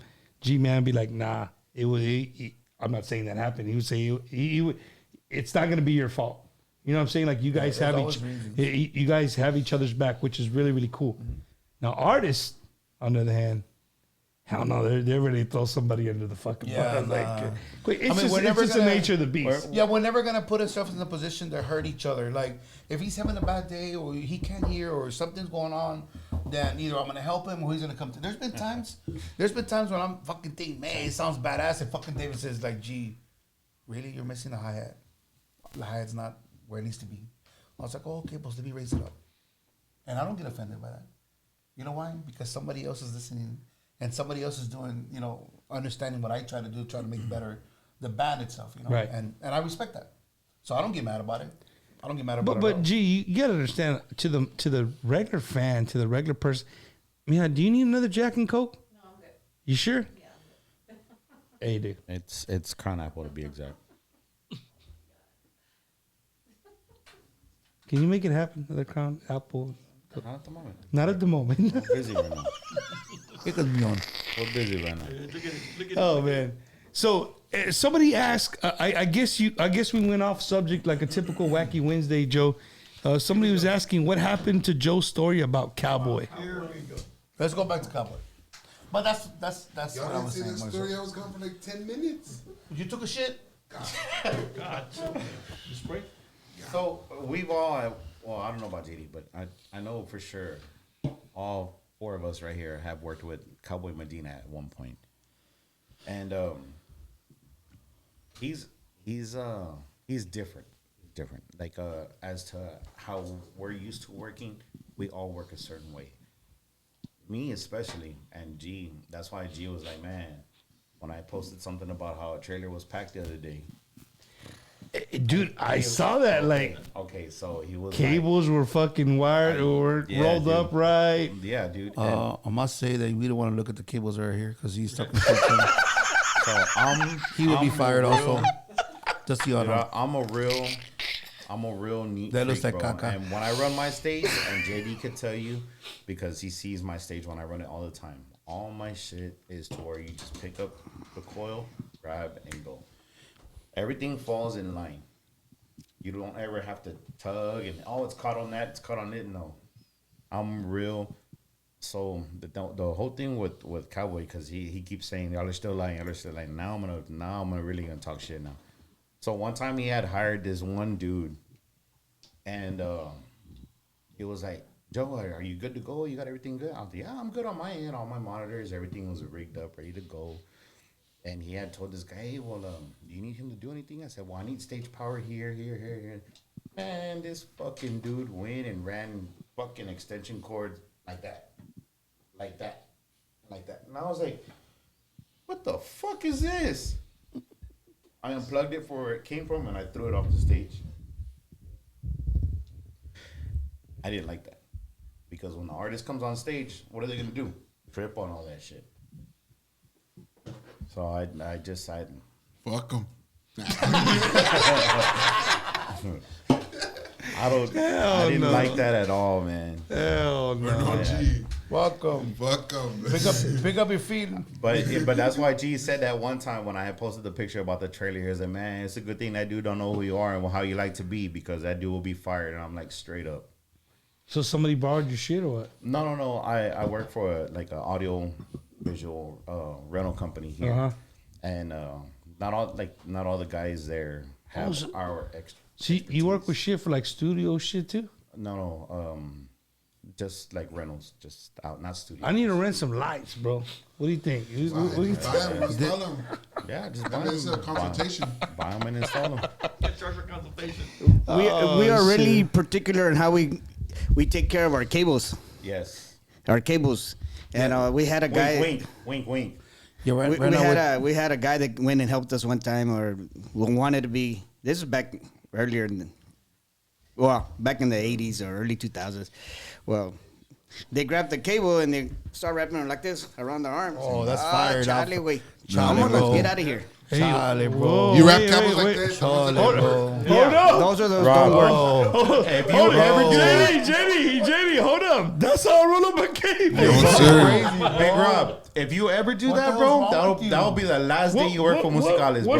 What's wrong with what that? the fuck you mean? What's wrong? What's wrong with that? So Everything is wrong with that. I'm gonna wrong with grab the that? cable and I'm That's just. pendeja. You ain't gonna do that shit. No. This is our bloodline. This cable don't work. Yeah. We're gonna have problems. Imagine they really singing on it. Yeah. No. Then what? You have to roll up the cable right. Bumper. Have you ever? No wonder it's called Wacky Have Wednesdays. you ever seen? We're gonna talk have you ever about seen how to wrap a what the cable right wiring of now. those cables are, and how fragile they are. I don't know, dude. I don't know. I put them in a bag when I'm done. I just wrap them up. I see that, whatever. But then you buy Make it cables, small. what, every 2-3 months? Yeah, probably around there. Exactly. That's why. That's why. Chingo feria. Chingo feria. But Hey, you know but those are tax write-offs. Yep. LLC. Hey, but Rogelio, you know, he's a little messy too, just for FYI. Oh, eso sí. Oh Yeah, shit. man. if I had to fix that box when there was a smoke, remember? Oh, Rudy Lopez, God, I think Rudy it's bad. Lopez, saludos to the NASA crew. Puro ingeniero perro. Hello, Rudy. Rudy. You know Rudy was on the show, right? When? Shit, man, probably. Rudy, if you're still watching, man, how long? It's probably been about 10 months, 11 months. Already? Right before he was running for Go there. District 3. District 3 or something. I put whatever. Shout out to Rudy Lopez and Whatever. Far West and Pica Plaza. He used to have the expo. Now he's going back to Mercado, so. There What is you it, go. If you need a place to have a The wedding, game show we did, what was it anything, called? hit him up. Where he dressed up as a fucking all the purple shit. What's his name? What was it called? During the COVID shit. The Purple Rain? Baby Bop. Baby Bob. Dave, you've been kind of quiet, man. I want to not pick on you, but I want to ask Oh, you you some know what? questions. They're the seniors of our crew, man. JD really hasn't. He's been quiet over there. You need to get both of them questions. To both of you, JD and Dave, man. Do you ever just stop and think about, you know, all the places you guys have been, dude? Like all the shit that you guys have seen. You know what I mean? Year after year after year. And again, I don't like saying like when it was booming in the 90s. Because I real quick on that, I don't like to say that in the 90s was better than now. It's not, to me, it's not that. To me, Tejano's evolved. You know what I mean? We've evolved as a music, and it's just changing. You know what I mean? We just, the only thing we're missing, I'm going on a tangent, but it's all right. The only thing that we're missing is how to get that 15 to 25-year-old. Once we figure out how to get that 15 to 25-year-old, we're booming. Because right now, from 25 to 45, I can show you my what do you call it? It's on the show. I don't have nobody that's 25 and less watching the show. Yeah. Everybody's 25 and above. But if we can find that 15-year-old to 25-year-old and how to get them back where like, hey, this is us. This is who we are. This is our music. We'll be back on top. I didn't mean to go on a different tangent. I But think as a parent, it's just because those age, or even when I was at that age, which was like 2 years ago. Growing up in the Tejano industry. Eso Rick Balderrama. Tejano ain't dead, baby. That's right. That's right. You want to try and say, hey, you know what? I'm this age. I need to make my own image, or I need to find something for myself. But for me, I just circled. It was real quick for me to circle right back around to be like, you know what? I'm a Tejano. Like, this is what I love to do. This is what I'm going to do for the rest of life. If I fucking die trying. If I die trying, you know what I mean? Right. But yeah, you want to retire in 5 years. No. But Hey, you can't knock him from that, Joe. Like that's a legitimate thing, bro. I mean, if he puts his shit to it and he's got his own production company where he can get 5 or 6 dudes who know what they're doing, boy, you gotta sit back and collect a check, homie. Hey, dale, more power to You know what I'm saying? G-Man? You can do that if you can do that. But going back to Dave That's años, though. and JD, I know. Those are años right there. you guys, you know, being how does it make you feel for dudes like G-Man, for Joe, to look at you and say, man, these dudes are the pioneers, bro. These dudes really, and you know, I'm sure there's, because I'm sure I'm gonna get a bunch of feedback tomorrow. Is there more people that have been doing this for long? Yes, there is. Yeah, There's a lot of people, and I'm not knocking. There's Noe Calderas. There's Ronnie Saldana. There's the other Ronnie that used to work with Ram. There's Ernie. There's Ernie. There's a lot of people. There's a lot of people that should be sitting in this. Before even us. Oh yeah, before even bro. us, there's some other people that should be here. You know. Yes. Definitely, but these are the guys that okay to come onto the show. So that's what I'm going with, and you know they hold their own right. It doesn't matter if those guys aren't here. You guys hold your own right. Oh yeah, for sure. So going back, no vas a dormir, vato? No, I'm asleep. So JD and Dave, like, you know, my question was, how does it make you feel for gentlemen like these 3 gentlemen to say, man, you know what?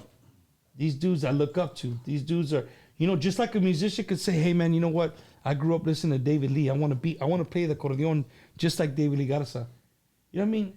It's, to me, that's badass. If somebody looks at you and say, you know what, man, I want to be as good as JD. I want to be a sound engineer, and I want to know what the hell I'm doing as good as you, as good as Dave. You know what I'm saying?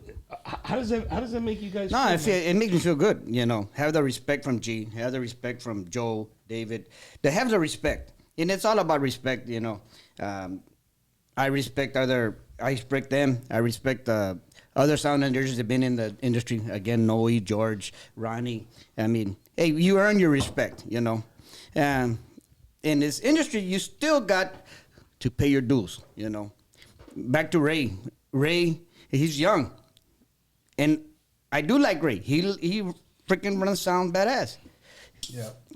He gets a little cocky sometimes, but hey. You hear that? A little But cocky. I a lot of respect to Ray, because he is moving up. Yeah, he's learning. He's doing good. And You know, that- I appreciate that. That's much respect for him. And saying that we need, in this industry, my opinion, we need to get younger generation, the kids. We need a bands, young bands, to bring in the young kids, you know. Bands, our fans that we've been here, hey, I was 15 years old when we started. Our fans were 15, 16 years old when they started dancing for David Lee Garza Los Musicales at their dances, you know. And we have awesome, amazing fans, loyal fans. They've been with us dancing to gigs for 40 years, you know. We need to get bands, Tejano bands, young bands, I guess boy bands or whatever they call it, you know, to get the young generation back into la onda, you know. Yeah. Right now, all the bands that are active, well, estamos old school. Dicen old school, hey, that's all we got, you know. Yeah.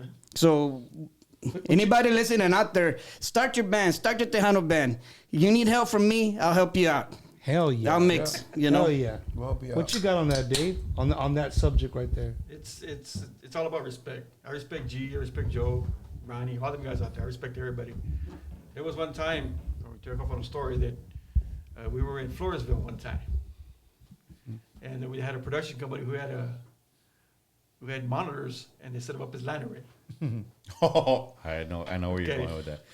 I know where you're going. These guys were trying to do their thing, and I don't take anything from them. But then, you know, when somebody gets back on the board, and you're with a touring act, you're with an act that tours, and they're on the road every weekend. I see no reason why to disrespect the engineer. That's exactly what they did. Yeah. Good thing Joe had my back. Oh yeah. You know, I mean, I've known Joe forever, and he had my back, and you know, we handled the situation. You know, and that's what it's all about: respect. I respect G. I respect Joe. I respect everybody. I don't dish anybody. I don't call out anybody. That's not me. You know, and I'm hoping it works. Vice versa works the same way. You know. Of course. Well, at the moment someone does disrespect, it's very noted, especially that I've seen in this circle. Yeah. It's very noted when someone disrespects us, whether if it's artists. You guys are or a small circle, man. There's not a lot of you. This is the same team that we always use Yeah, amongst each yeah. other. And you know, to the people watching, just tuning in, or you're like, man, who the hell are these guys? These guys are the best of the best when it comes to sound, man. When it comes to the Onda Tejana, and not just Tejano music. As you said, G-Man's on a plane tomorrow going to Long Beach, California to do all kinds of music. You know, that says a lot about who he is, right? People respect him all over the United States. I mean, these guys go to Joe. These guys were in Wisconsin. They go to Milwaukee. You know, Milwaukee is Wisconsin, chingo. You know, I'm really big on trying. The reason I do this show, man, people think that it was. I created this show because of Tejano music, and I didn't. It's just lately, not lately, for a long time, it's been a lot related to Tejano music because that's what I love. It's part of my culture. But I'll have anybody in the show just talk about their life and where they've been and what they do. With that said, like comments like this, like Genaro G-Man Perez gave me the best advice about business when I first met him 15 years ago. When I first started working for Jay Perez, you can never stop learning enough about your craft because the more you learn and know, the longer you'll last in this business. Yep. Gee, neta, not being stupid, not being silly. Wait, how does that make you feel as a grown fucking man, dude? There's another grown man on here that many years ago you gave him that advice and he still lives to it by this day. Can I answer that, though? Yeah. The reason when we were all trying to come up back in our time, nobody was willing to teach us. Like, it was one of those things, like, if you wanted to learn, step up. Show us what you want to learn. Show us what you want to do. Not like nowadays, we don't want it to be like that. Right. So you want to learn, you ask, you shall receive. That's the difference between us now and from the times back in the day. Right. I always want somebody to learn. But I put myself in that category though. Everywhere I go, I think I show what I could do, and I don't generally ask questions. Like, I do what I think is right, and then that's where I'm at. You know what I mean? Put me some hielito in here from your cooler. Not that message. Pollito. But hielito. I just we all do our things differently, Right. and you just have to have that confidence and that respect to respect the way he does things,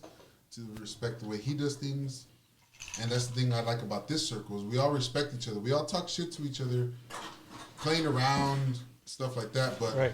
at the end of the day, That's in anything. That's in any business. Yeah. You know, I think what you guys do, you know, the reason I really wanted to do this show, man, was just because, you know, you guys go unnoticed, dude. Really. But you know what, Bumper? Not just anybody can just come up and try to talk shit and join our circle. Yeah, we do it because we've been around each other for so many years, and that's a bond you're not gonna break. Yeah. So somebody that doesn't know us and tries to come up and be one of us, it's not gonna be that easy. It's hard for you to be in a circle. It's hard. Yeah, because I was talking with GTS the other day. His circle is real small. My circle's small. His Bro. circle is so small that he only has certain people that he can trust. It's like we were talking about earlier. Yeah. He only has certain people that he trusts, and that's his circle. That's it. Don't try and break the bubble trying to get in. It's not going to happen. Yeah. I'm trying to get in, G. The way you got them cables, it ain't going to happen. Sorry to say. Thank you, David. I appreciate Let me that. walk out the door of your own house right now, bro. You look like that fucking dude upside down walking out right now. Oh, man. That's just the way it is, bro. I mean, that's just the way it is. We will talk. Talking about respect, I just got a notice here that that we have a guy another sound engineer that we haven't mentioned is Chemo. Chemco. Oh, man. Yeah, Chemo, you know. man. Chemo or Chemco? My bad, Patrick. Chemo. You're making me feel Jesse Chemo or unnoticed the- by not reading my Chemo comments. from the valley. Old Chemo. Yeah, You know, he had a brain Chemo. surgery. Let me see. So saludos a Chemo. Well, there's Badass Chemos, guy. right? He's been in the business two for a long Chemos. time. There's 2 Chemos. Hey, you know what was cool is the That's minute why that say I it was started Chemco or promoting this Chemo, show. so- Chemo. What I thought Hey, was really Chemo, cool old school. Yeah, old is school. when the minute I started promoting this show, a lot of people started requesting me on my personal page, right? And those of you that are asking my personal page, yes, it's me. And my wife divorced me on Facebook. She got her own Facebook, and she left me with the one with both of our names, and I can't change it. If y'all know somebody on the insider of Facebook, hit me up so I can change it. But I'm stuck with it. It is what it is. Not a big deal. But I want to, Patrick. I feel bad because you say you're not reading my comments. Patrick is he's in the Corpus area, man. He does Alice, Corpus, a lot of the valley. He was supposed to be here tonight, but he had a little accident and couldn't be here tonight. And I just want to give a personal thank you to him because in any time that I've needed him for whatever it was, he was there for me. Yeah, no questions asked. He's like, Mom, what do you need? Let's do it. I'll drop what I'm doing. You know, so shout out to Patrick. I really wish he could have he could be here tonight. Fucker. Get well, brother. Oh, Get well. right Get there, well. huh? Get well. Get Pat. well. We will. What did Ray say now? Let's see. JD was huge influence to me back when I was starting to run sound, and he was always there to help and answer questions. I will always give my credit to him, G-Man and Noe Calderas for where I am. It's badass. See, JD, another admirer, JD, another admirer. No, for you, Ray, like I said, me and Ray, he was in the Axe band, the youth Axe band. That's where he started. That's where I met him. you mean the Axe Retreats? Axe retreats, yes. Oh, so you're an Axe brother too? Yes, sir. Oh, pues let me that is shake, good. Let me shake it all the time, baby. That's right. That's right. Saludos. I just saw that he's watching right now. Deacon Adam Garza. Yeah, The- brothers. Los To me, bosses. cuñado, Los To bosses. the deacon, man. To the deacon. Hell yeah. to me, the baddest drummer there is. Oh, yeah. You know, I know everybody got their favorites. You know, my cuñado to me is the best. No lie. Let me tell you a story. He's your cuñado, JD? Adam is my brother-in-law. Yeah. Yes. So let me tell you. No, te voy a decir una historia. No. Okay, I'll stop. My- You my- say your story. You dale. Mule number 2. on the- When I was 15 years old, 14, 15. Ya van Ya se todos. fueron. Yeah, they go. No, me and Adam were friends since junior high. Well, I was going into a freshman. He was a sophomore. Around those times. When we were friends, then he started seeing my sister, my twin sister. Y luego, pues it kind of broke up. And we stayed friends. My sister was all pissed off. ¿Me están oyendo o no? Yes, sir. Yeah, we can hear you. Yeah, ignoring I'm me or listening. what? I'm listening to My you. sister was pissed off because he was still my friend and he said she didn't want to go pick me up at his house porque she was hurt, ¿verdad? Pero le dije, hey, pues he broke up with you and not with me. No, pues me and Adam have been friends for a long time. You know. And He's for him being a deacon in the Catholic Church, I'm huge in my faith, JD. And to add to your story, how small the world is, my deacon of my church, a guy that I look up to, he helps me with so much stuff in my life. He actually went to the same deacon class for 5 years with your brother. brother-in-law, yeah. Yeah, with your brother-in-law. So what was crazy was like he said he never realized who he was. He never knew Adam was, a drummer for David Lee. He's just a white German guy trying to get to the deacon school, and he realized that sometimes he would come in like hauling butt, and he would leave right after, and he'd go straight to an airport and go somewhere, but he never missed a class. You know what I'm saying? Yes. He never missed a class. So that's my buddy Carl Weekly, Deacon Carl Weekly. I had him on the show about a month or so back, but they're in the same class of they were both whatever it's called when they become deacons on the same date. So he said that's his claim to claim. He knows the drummer for David I have Lee. a secret. What's the secret? I'm gonna tell you a secret. What's the secret? They've always wanted me to go to church or to a class. What's it called? Acts retreat. They've always wanted me to go to retreat. Different people. I'll pay for you to go. I'll pay for you to go, and I'll pay for you to go. I'll sponsor you. They call it sponsors. Yeah. I'll sponsor you. Sponsor it. And I was like, no, I'm not ready to go. I'm not ready to go. One time, Adam tells me, hey, I want you to go to Acts retreat. I don't even know how to answer him. I was like, I'm not ready yet, but I'll go. I'll go one of these days. If I ever go, and I'm gonna say on this, so if I ever go, it's because of him, and I will go with him, because he's the first one. Like, it just you feel something when somebody tells you, and I felt Because he's telling you out of respect. out of respect, and I think it's the reason that if I do go, it'll be because of him. Yeah, definitely, man. crazy. That's pretty cool. one of the main Acts in my family is really, really huge. We've talked about it before. But you guys, we're coming close to the end of the show. We're just starting. We just started. There we go. I mean, I could sit with these guys for 2 more hours easily, man. We ain't got shit to do. But we're going to keep going a little bit. We'll keep going a little bit. Is there ever sound wars on? Oh, pinche vato, loca. Here we go. Oh, there it is. Sit back, relax, and enjoy the flight. Did you homie. just say some stupid shit? Yeah. You know what? Back in the day, there definitely used to be. Yeah. sound wars. Let's go. Let's attack the question. All right, go ahead. Let's attack the question. The question is there ever sound wars on San Saba, Market Square? How do you guys control that without getting bands mad?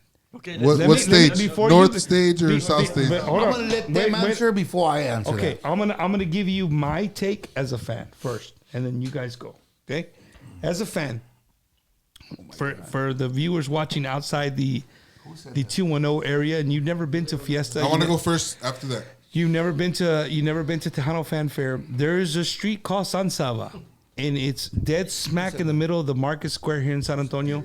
And there's a north stage and there's a south stage. These stages are the exact same size. The sound is exactly the same. No. Negative. Negative. You saw that, Ralph. You saw how I Negative. set that up. You saw that. So the sound is exactly the same. No. So as a fan, you're supposed to be able to go dead smack in the middle of San Saba, and you can turn left, and you can hear Who's the that? Who said south. Wait, let me finish. You should be able to hear the south stage clear as day. You should be able to turn right and hear the north stage clear as hell. Does that happen all the time? No, it doesn't. I was there this year for the summer fan fair. I was there from beginning to end, all days, and I heard a difference. There is a difference in sound. But what I didn't know is I didn't know that every stage has their own sound company running the stage. It's not the same sound company running all the stages. It's like, so and so's running this stage, this company's running this stage, this company's running this stage. So this year at the fan fair, I'm speaking on the fan fair. Yeah. The San Saba one. I mean, you guys had two pretty good sound companies on either end. So I'll leave it at that. Physics. I'll stop. Physics. Not Okay. Not Wait. just that. Not just Okay, that. here we go. Not just that. Not every PA system is going to have the same amount of power, same cabinets, same engineers, because El Mono does have a lot to do with it. So at least that's what I have to say as far as that part. But physics is another, so I'll leave that to the brainiac over there. Especially in this year. I know the person running the sound, the system that it was, he was not going to push that sound to anywhere to max capacity as to what it should be. But out of respect, because he knew we know what it is. We're not. Well, what is it, Rogelio?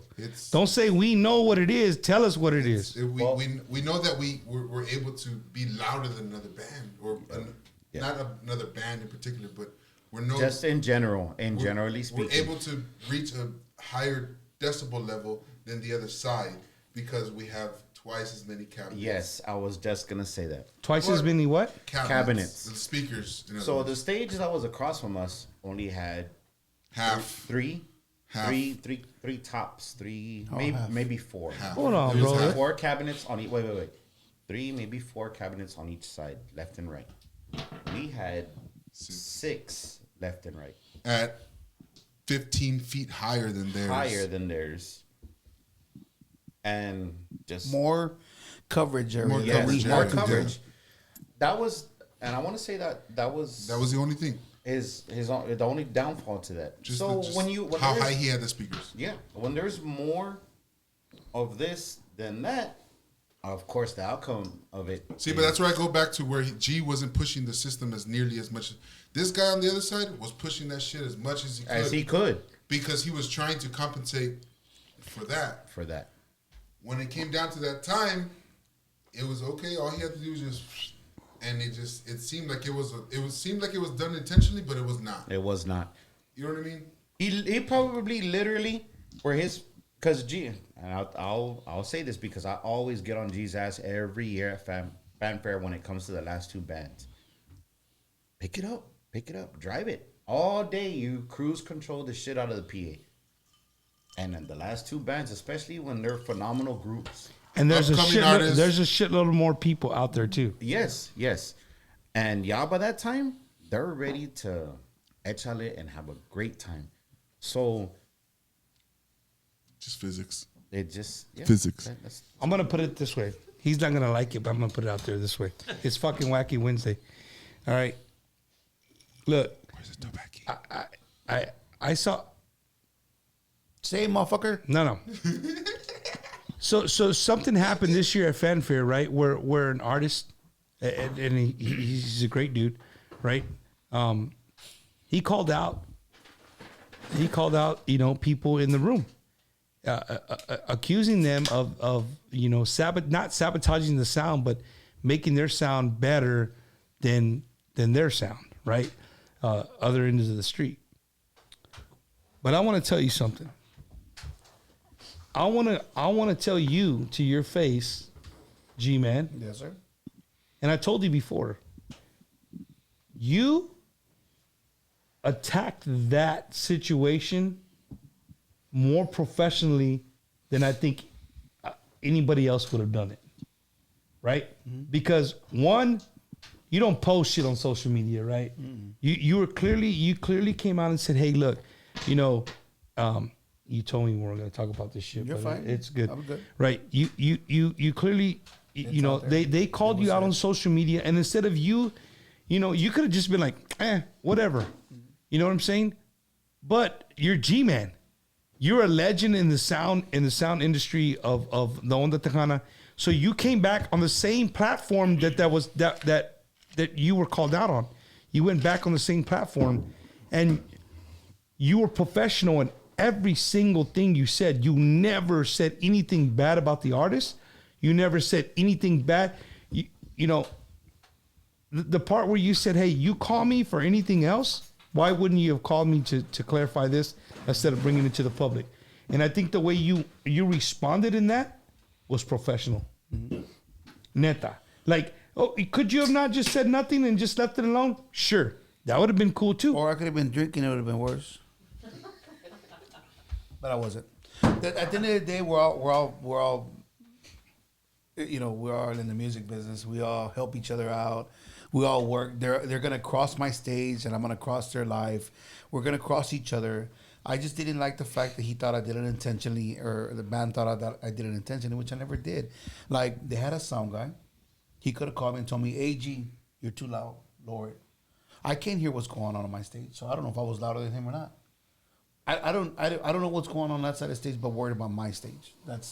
We worried about my stage. So for me to say something and defend these guys, because they bust their ass every day. They load in, Thursday, and they go and bust their ass to do the best show that these guys could have, you know, and they work hard because they all work hard.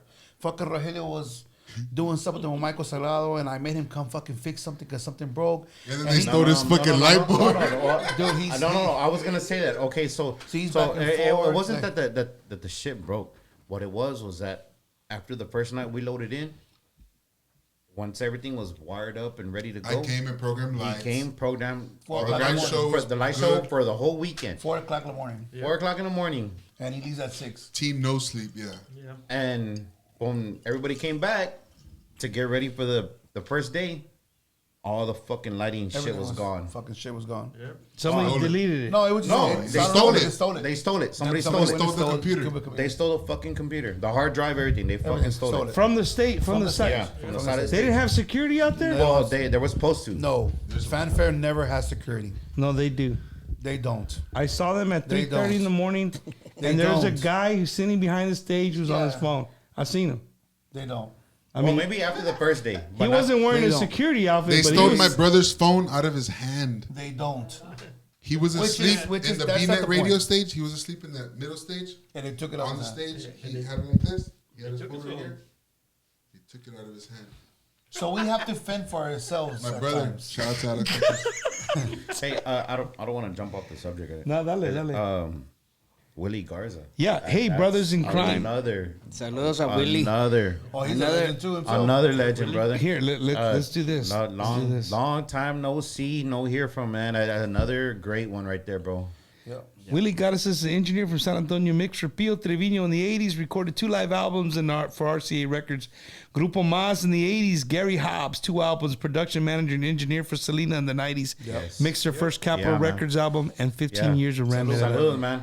Take care, fellas. That's it. Man, Willie, dude, thank you for watching, bro. Yeah. To know somebody like you who's been with Selena is watching the show, like Yeah. that means a lot to me, man. Yeah, Thank man. you so much. Yeah. And to you know, to all the artists that are watching the shows, I think a lot of artists are watching the shows because they were like, Yeah, what's gonna happen? yeah, what's gonna happen? These guys I gonna think, do. I think what it was is just they probably thought that we were gonna name drop, Yeah. and really call them out. That wasn't our intention. Yeah, that's- That's the that paid was- subscription. Yeah. When you pay, that's on the pay-per-view version. Hell yeah. So back to the situation. So all these lights and everything was where the computer stuff was stolen, you know. So Rogelio had to go back and forth, and you know, I was on the phone. on the phone telling me how to start everything over, and it was just a No, Clusterfuck. I was So, logging. so there's no way you can just get the lights like the old school, like these No, things, and you can sir. push the No, dang, sir. dang, No, sir. dang, That's go not with the DJ. beat. No, sir. Nope. No, Y'all know what I'm sir. talking about? Or am I Yeah. talking? Oh yeah. Yeah, you're talking When about you your just ass, but touched no, the. yeah. No, when- I'm not. hey, You know that was. Hey, that's when I was chavalón and he would slap my fucking hands. 'Cause Well, I you would- had I light would go- switches. Do you guys used to have light switches? You're lucky you don't have light switches here right now, motherfucker. You on and off. It'd be red, white, green, blue, there was red, white, five. green. There were 4 or 5. It was 6. 4 and 4. It was 6. What was And I would go, what's it? Fucking lights flashing everywhere. It wasn't like that. It wasn't like that. But I seen I remember the ones with the pads. You could like touch the pads and the pads. That's more now. That's more nowadays. Not even that. I don't even see the pad. Yeah, I have. So anyway, so what happened? What all that stuff happened, and it was just a lot of frustration built up that I had to, say something about the company. Not just myself, because they needed to be heard also. Like, it's not my fault that something is louder than others. I go do my job on my stage. It's like JD. JD's gonna do what he's gotta do at that moment. Whether he's gonna worry about somebody else being loud or not, because that's not what we're here for. If he wasn't loud enough, then that's their business. Or he can't be loud enough, then call me and tell me, because we're friends. As a matter of fact, Pancho was running sound. He could have called me and told me, hey G, lower it too loud. Okay, I would have lowered it. But if I didn't get a call, nobody said nothing to me, then let's full force. I mean, right? I mean, that's the way I see it. I mean, we're there to do one job. I mean, you were doing your job, bro. I'm doing my job. You were assigned to that stage. And that's going to be the best fucking stage in the whole area. That company has to maintain its. If you look at all our stuff, all the stuff that we do, look at every year at Fanfare and look at our stage. You know what? I've done We and do and a he'll bunch of and shit. G has my back on this.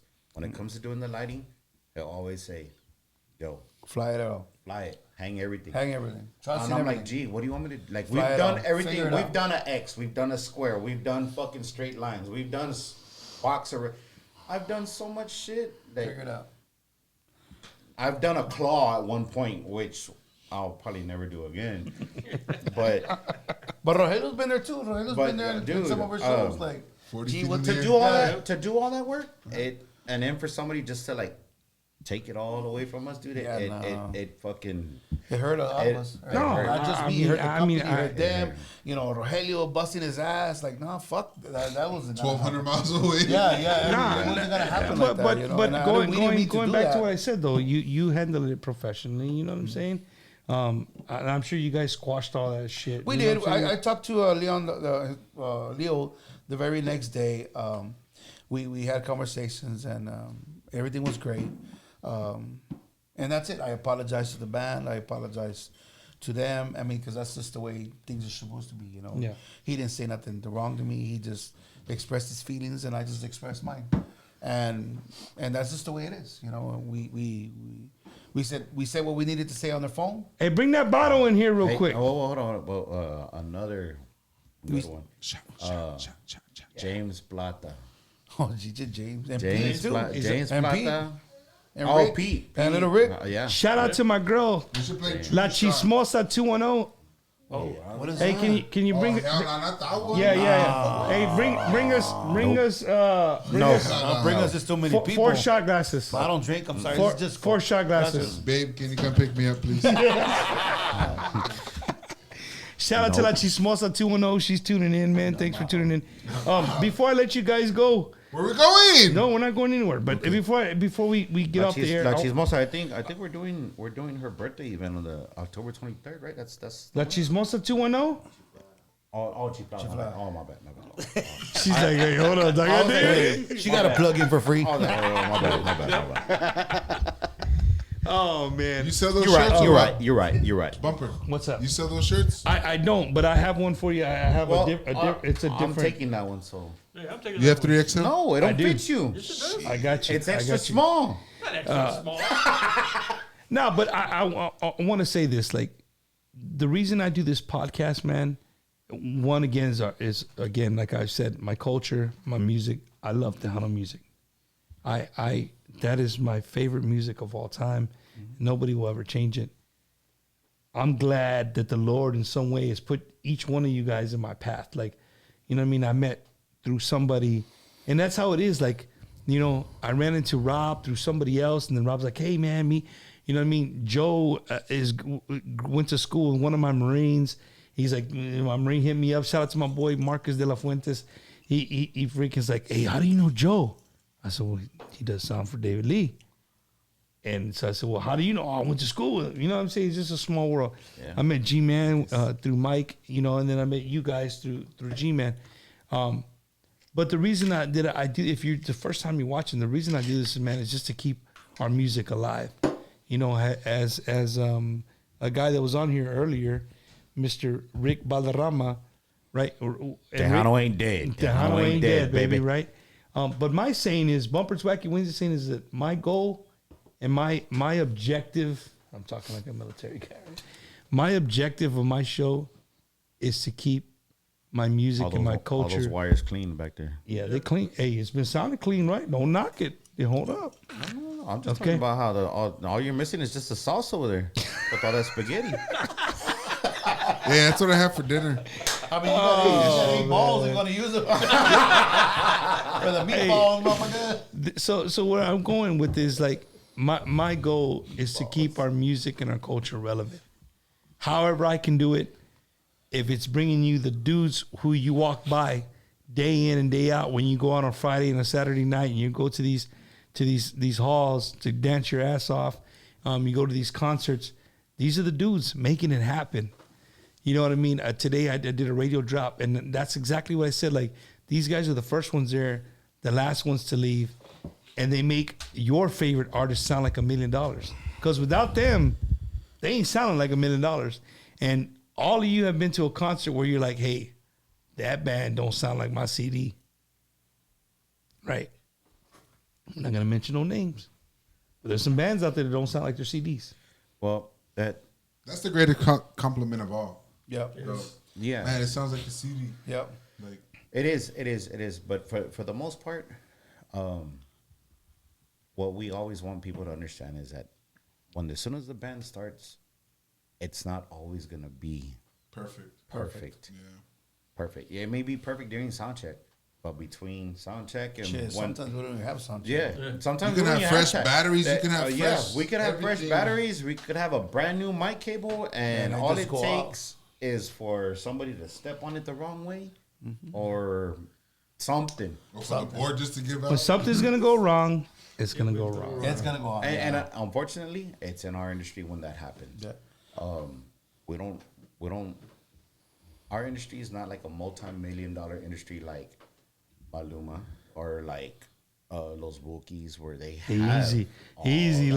Los No, I'm just Bookies was saying- out the chain. Well, of course, for almost $100 million Dollars, production, yeah, that hell motherfucker yeah. better be off the chain. Yeah, it was off the chain for sure. So I mean, just See, but going to that, I think this group of people is way better than those fucking staffs, because I've worked with some of those multi-million-dollar fucking, or those million-dollar companies, and I'm just there scratching my head like, they have 4 dudes doing what it takes one of us to fucking do. But that's the nature of the beast, bro. When you So it's like- once you start moving up, and that's in any industry, you move up. There's always like, you know, the lower end guys, they could do everything, and then you go to these big companies and they got like 5 dudes doing what you would be doing by yourself. You know what I'm saying? That's just the way it works, man. Imagine 6 people just on their phone, just sitting around. Let's see. Tuning in for the first time because my dad, shout out to Mr. David Ponce, love you, but we'll be tuning in from now on this podcast. JC Romero. That's my daughter. Pennsylvania. Hello. All right. Thanks for watching. DJ Smoke, Tejano y Mas Show, sending love and support for Bumper and his guests. Tuning in live from Colorado Springs, Colorado. Hello, Colorado. Send a pack. Send a pack. Shit, boy. 10950 Beer Road. Robbie Esparza. Robbie! All 5 of Pinche short man, he can barely reach his congas. I don't know how he does it. He said all 5 of those guys, motherfucking top notch. Maybe not Joe, but you know. Wouldn't sound great, look great, or have a badass time without you guys.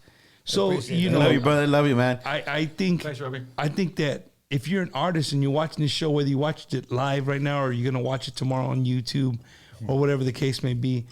Speaking of YouTube, if this is your first time watching the show, right? I have a YouTube channel. All my Wacky Wednesdays are on there. Just go to YouTube, type in Bumper Gomez, subscribe, and if you Ring the subscribe, bell. ring the bell, boom, Leave a comment Leave a because comment. it helps with the algorithm. There you go. Okay? That's right. This guy's good, bro. I need to have you next week on the show, bro. Solo So, show. yeah, no, check it out, man. Just type in Bumper Gomez. All the Wacky Wednesdays are on there. Hell yeah. I'm surprised they didn't smoke. You didn't let us. The fucking dog was humping everybody. He did try to fuck everybody up. Oh, he did that. Shout out to my Fucking dog had Tiger. What the hell fucking y'all have on those scratches fucking on his legs? legs. Then we walked in, Tiger come try to bump the pump. Hey, try to hit a bump. It smells like Use fucking soap, bitches. Oh shit! Oh, Here my we bad. go. Here we go. My bad game. So we're, 2 and And 1. use game. fucker. we're gonna wind it up. You know, We're barely getting started. I know.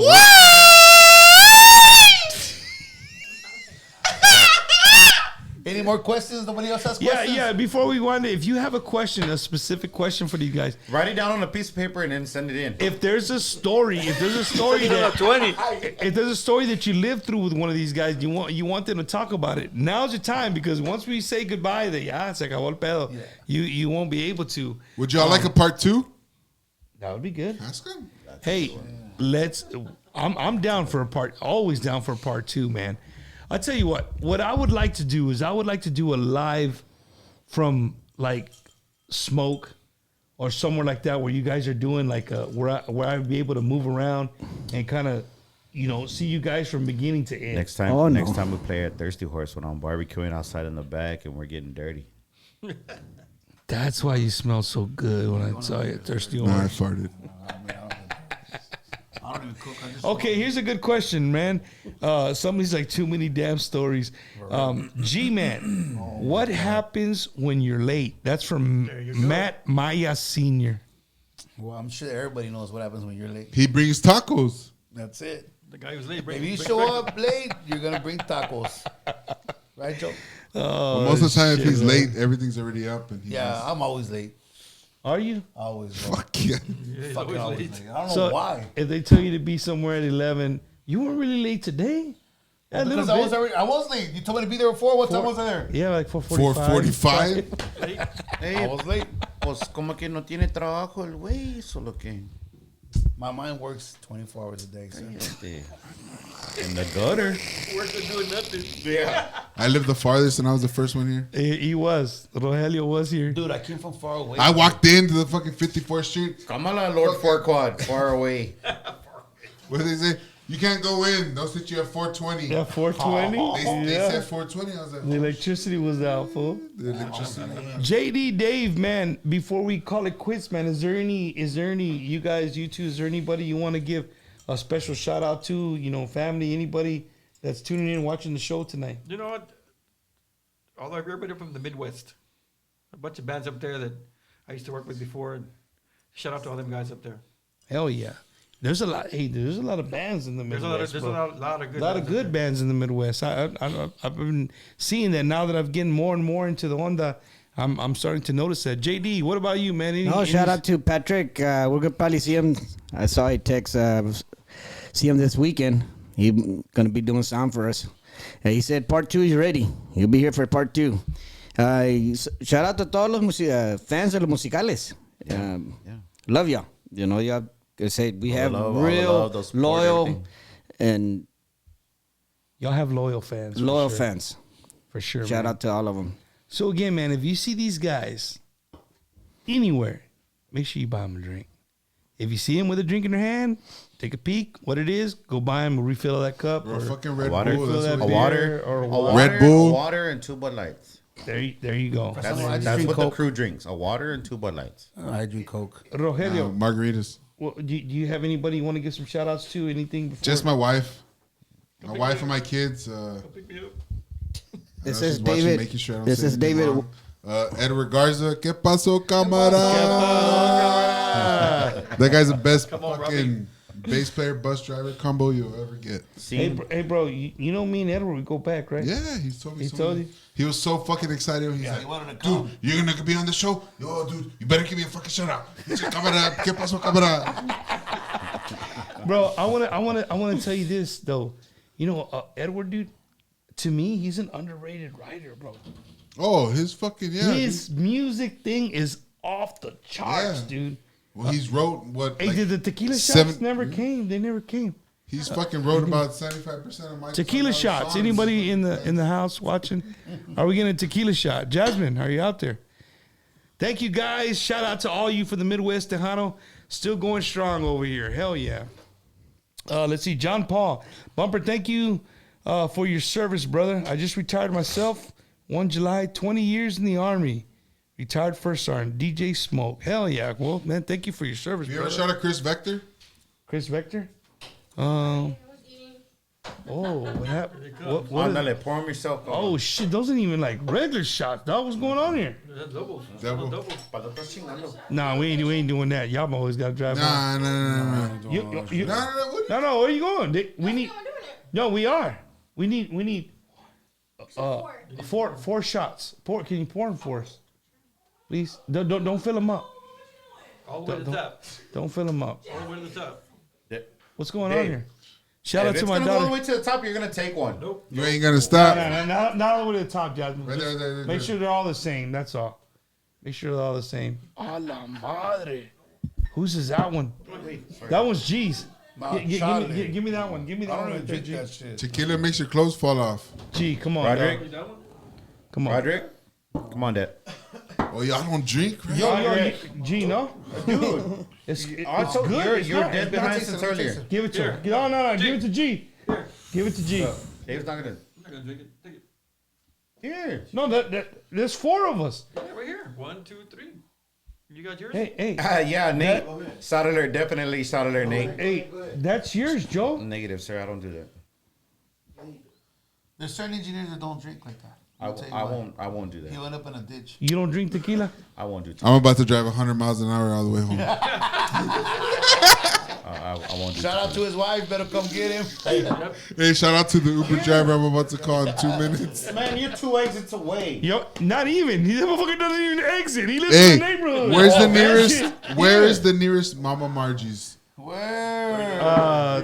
Like 3009 Oh my on the God, right. that's Going the far. opposite way of where Child, you gotta That's go. out of the neighborhood, Dad. And you don't even want to go that way either. You can go to the, Don't be 410. yelling at me. We gotta keep this shit going. Oh, I well, we barely can. woke We up. can. All right, we just woke up. It won't be the first. That's right. Dad, how many? It's how not many- my You gotta first. go to sleep tomorrow? How many viewers have you? I don't check until afterwards. Oh, If- no. No, it's like if 90. I have one viewer or a million viewers, it don't matter to me. As long as What it's we not- need I is just- everybody I to just share figured- I this just shit figured right because now. We weren't like artist superstar. No, but dude, this is what I'm telling you. What's great about it is that the artists wanted to see this. My friends that are artists are like, dude, that's badass because these dudes do bust their ass and they never get recognition for it. So the least I can do as a fan is like say, hey, fuckers, these are the people that make this shit happen. I will tell you this though, man. Can I ask a question? No, you cannot. Can I ask the people the question? Yeah. What would you expect to pay for a full production?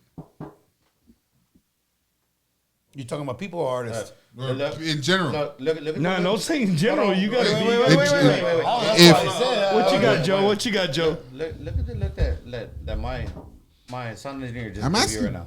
Why? Look at the look he just gave you right now. What would you say? Why are you asking that to the people? That's Okay. not the people's deal. The people want to see A show. a show, a sound. So as It's up a to person who the- wants to see something, what would you expect to pay for a production? Wacky. Bumper. $10. I mean, look, it's like it's like the old saying goes for anything.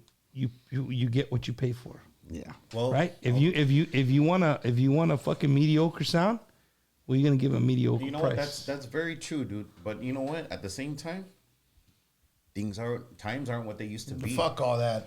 Don't even say that shit. No, they're Don't be careful what you say because I'm gonna Yeah. stop you right now. No, listen to me. Be careful. No, I want to hear what he has to say. The Hold on, reason hold why on, I let say me- times aren't the way they used to be is because back in the time, we had our own 18-wheeler. Oscar G had his own Bob. Like everybody had their own shit to fucking make them sound the way that they're supposed to. Now it's not like that. We rent and we have to provide to make it sound the way we So now should. he's asking you a question. How much are you willing to rent? What we saying? What would you say it's what's its value? What's the value to rent a sound company, or what's the value to rent a sound? That's Is not, that what you're saying? I would say this. that's not on my plate or his because Yeah, of we course. don't. He's we asking the don't- audience. We don't. He's asking the audience. As a that's fan? not on our. So shit. if the It- audience, as a fan, I'm saying this. Whatever the take is for the band, I'm thinking that at minimum, and if I undercut you guys, no offense, don't call. I'm doing. I'm unplugging this mic right Right. now. Okay. my mic But cable. overall, I think it should be anywhere between 15 and 20% of whatever the gig price is. I disagree, and I'll tell you why. Okay, Dave. Okay, No, that's okay, cool. okay. That's. Do you think it should be more than that?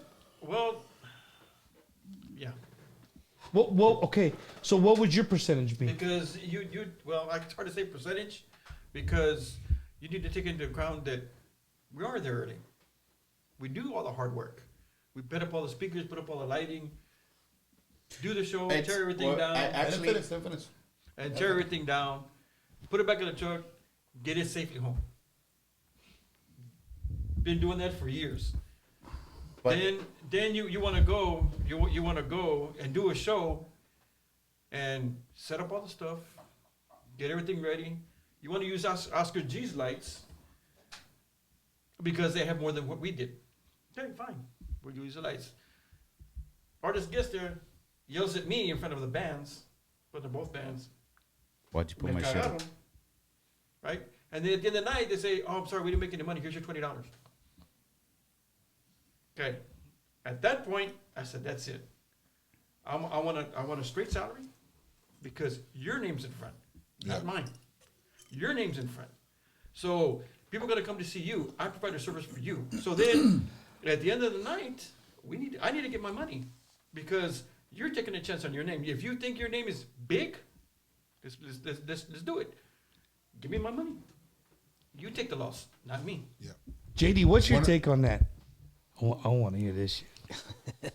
No, we get paid for a service, you know. But my question is, if you were to put a percentage on, right?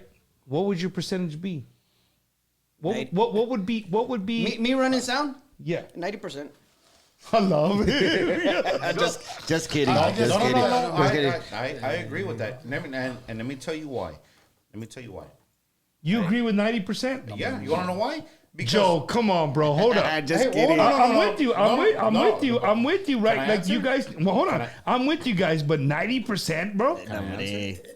when we do a gig, we work for just that band. When we're hired and the other bands play with us and they expect us to Help them. we're the ones getting fucking shorthanded. Me and him are the ones getting shorthanded.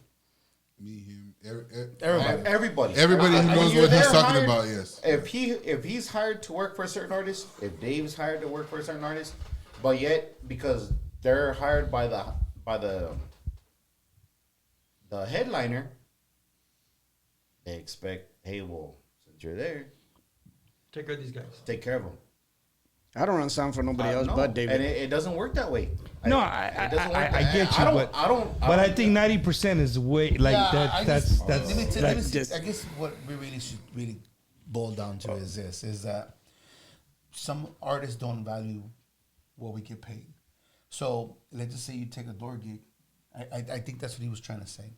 You take a door gig, or an artist takes a door gig, right? The door gig doesn't come up and doesn't pay the band, or can't pay enough for the band and for us. And we did our job. We left our families. We drove 6 hours over there, 6 hours back. If we don't get our money, then why is it our fault that you didn't get your money? We should still get paid our money. Because when you're making $30,000 that night, you're not going to give us extra. So why should we get shorted? It's the question that he was really saying, not about anybody else. I just think that's what he was trying to get to. Correct? no, I mean I It get had that. nothing I to do get with that. 90%. Had nothing to do with any artist. It's just the same thing with their band. They go and play and they're making thousands of dollars. You think they're gonna give them extra? Maybe, and maybe not. Why? More than Because likely not. Not. Okay, more than likely. So not. Robbie Esparza said, like, it's like you almost read his comment. He said exactly what you said about, you know, the hours that you guys put into, you know what I mean, being there and the actual work that it takes to do. A question for the older veterans. Back in the day, is it true that production made more, if not more than fair, wage compared to the artists?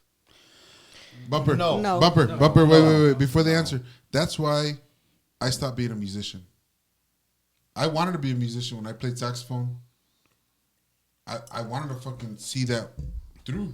Yeah. I wanted to give everything up, play saxophone, do what I could do, be a fucking artist, a saxophone player. Be a Fito Olivares. But, and honestly, there's times where I'm working, just even if I'm just sitting there fucking pushing a couple buttons on lights, I'm like, I know I'm making more money than some of these musicians. artists, yeah. Some of these artists, they're.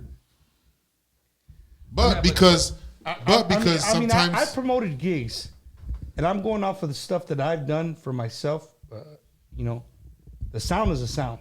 yeah. Like most guys, if I call a group, right?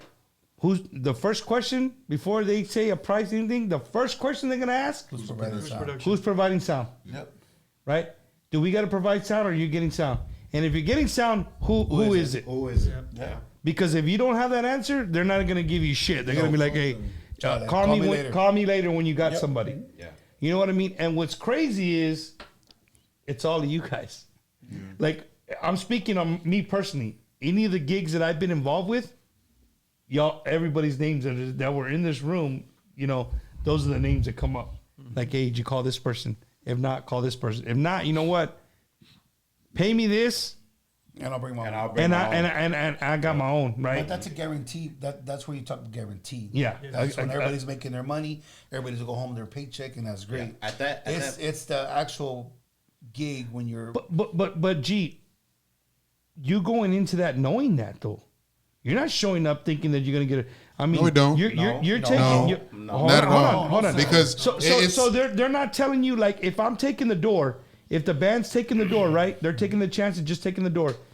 They're not. Hey G, come do our production, but we're only taking the door, bro. I wouldn't do it. look, Wouldn't do it. I wouldn't do it. That was Let my me tell you example. something. I'm gonna take you with me, and I'm gonna take that guy, and I'm gonna take this guy. We're gonna go. At the end of the night, you left at 3 o'clock in the morning, and you don't get home until 7 o'clock in the morning. Hey, you only give me $10. You tell me how you're gonna be. hell no. No. I get You it. know- you know what I'm saying? But so I guess my thing is a question. If a band comes to you saying, "Hey, G, Joe, Dave, JD, Rogelio, I'm only taking the door, just the door, right?" Wow. Are you gonna give a certain like, I don't give a fuck if you taking Yes. $1 million. Okay, wait. You're gonna give a flat rate, like, hey, this is what I charge. Okay. Yeah. I have, but I'm not asking G-Man for help for my production. I'm not asking G-Man for help. I'm not asking Joe for help. I'm not asking anybody for help because as far as my production, I'm gonna take that bullet. I'm not gonna expect them to waste time out of their family or knowing they can go make X amount of dollars or they could go make X amount of dollars somewhere else when it's gonna be for my benefit because I'm trying to expand my production. In a case where I'm taking it by myself, well then, yes, all day. I'll go set up. I'll be the first one there. I'll set up the lights. I'll set up the sound. I'll set up the monitors. I'll set up drums. And there's only one loss, and it's just him. And it's Versus just me. us 3 or 4, or an 18-wheeler, or a bobtail that's Yeah. full of a driver and all that stuff. Like you have to. I already know what you're Somebody just asked me a question. Go ahead. How I didn't mu- even read it. How much would you pay for a production company bumper if you're doing a show? We're not even gonna answer that. No. no. I'm not gonna answer that. No. I'm not gonna answer You it. should. You want me to answer it? Yeah. If I was doing a show, Who's playing? that's the first question. That's because I'm gonna Like, ask you. how who's many playing. bands are playing, right? First of all, Where how many the bands- where the venue is? not necessarily where the venue is, no, but how no. many people it sits. No, where the venue All to do with the where the podcast. venue is, because now you got to travel. Yep. Right? Where's the venue at? You got to travel. I'm gonna take me as a businessman. I'm taking that all in general. I mean all in. Hey, G, do y'all need a hotel? Is it too far for you guys to drive back? Right? If I'm gonna provide the hotel, well then, as a businessman, wake tarde de ahí. I'm gonna take a little bit from the pot because I know I got to cover 2 rooms for the See, but in some guy. cases, in my case, I'm like, I'm not even gonna charge the hotel because I don't want to charge so much to. Where You they rather say just no. get the money. Yeah. Just Where they pay me say the money, don't give me a Yeah, hotel. that way I can for sure say, hey, you know what?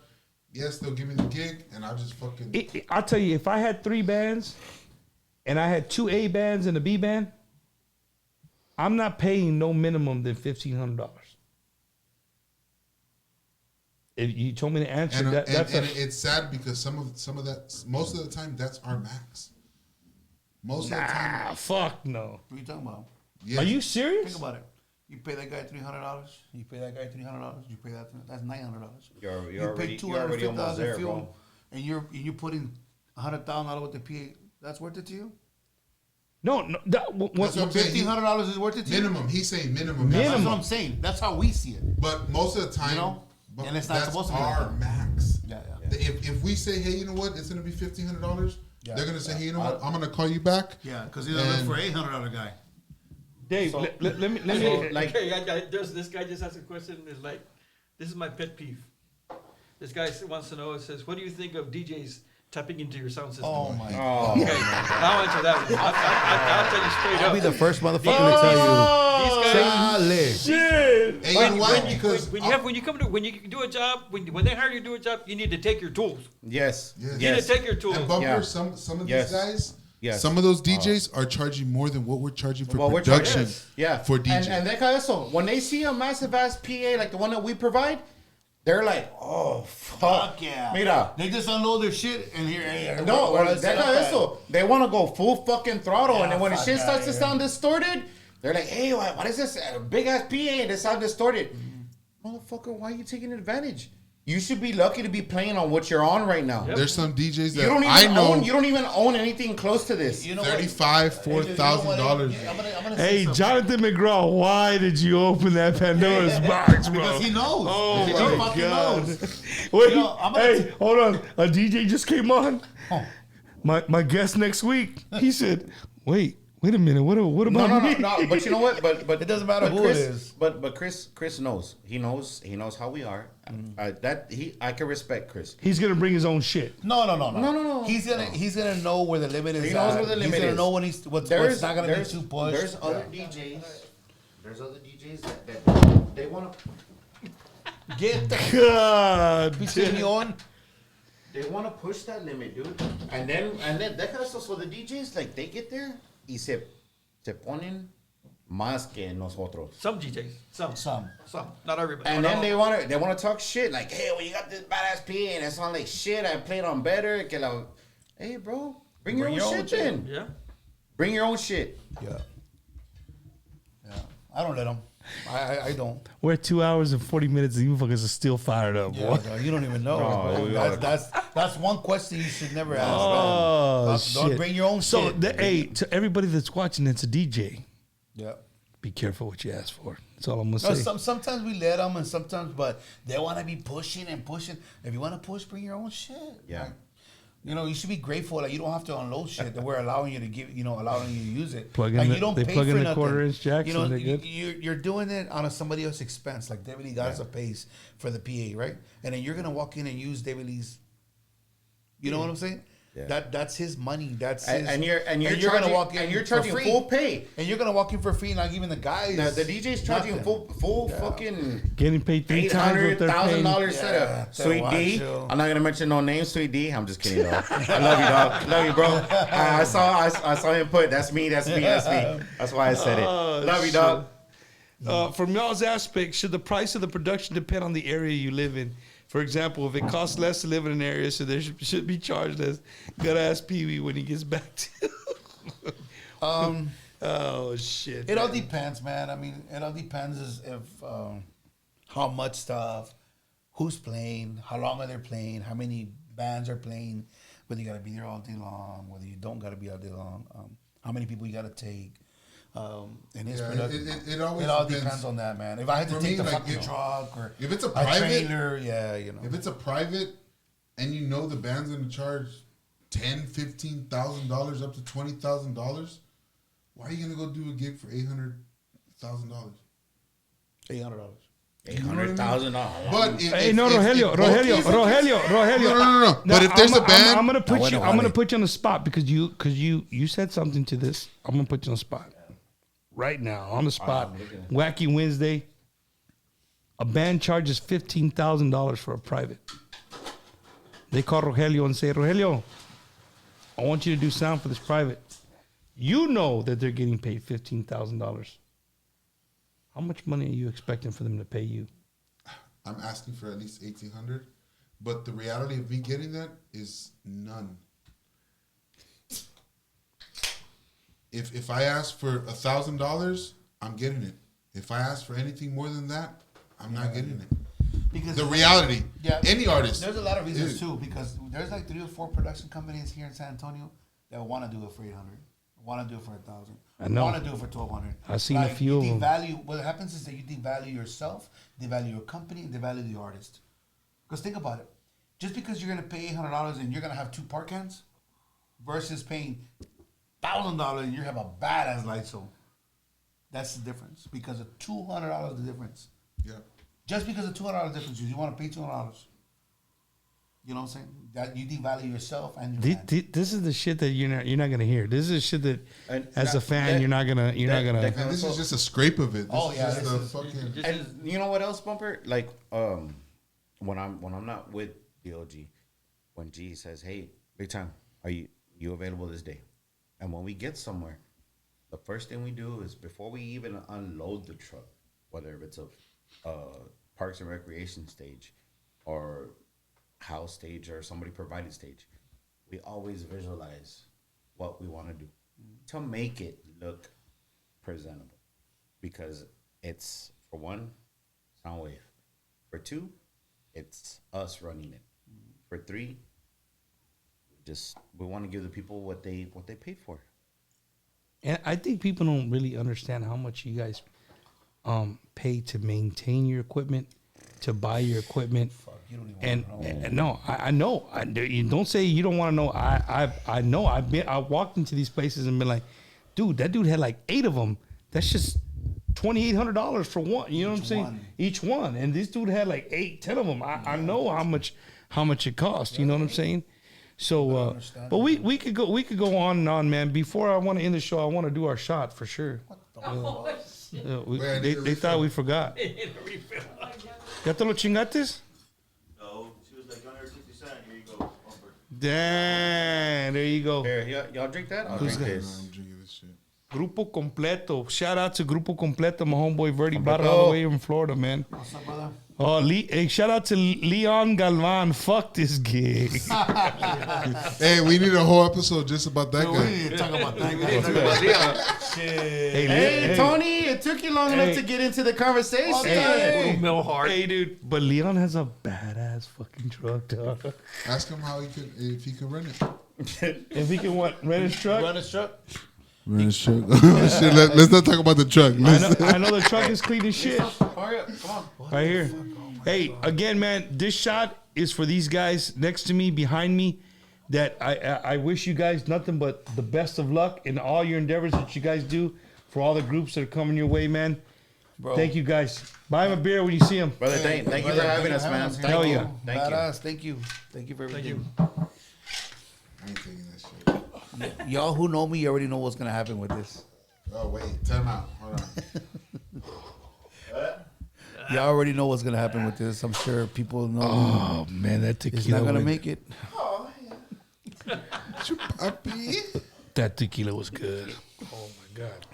Any last minute questions? Nobody else has questions? Let's see. Hey, To all the official wait, David Lee got us. but somebody did say that we need to have a part 2 of this.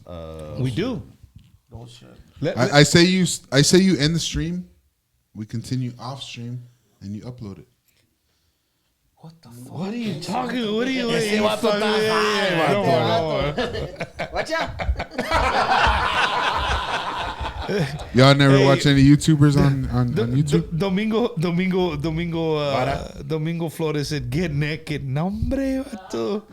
You must have saw me like 3 weeks ago. Wait, that's Oh hey, shit!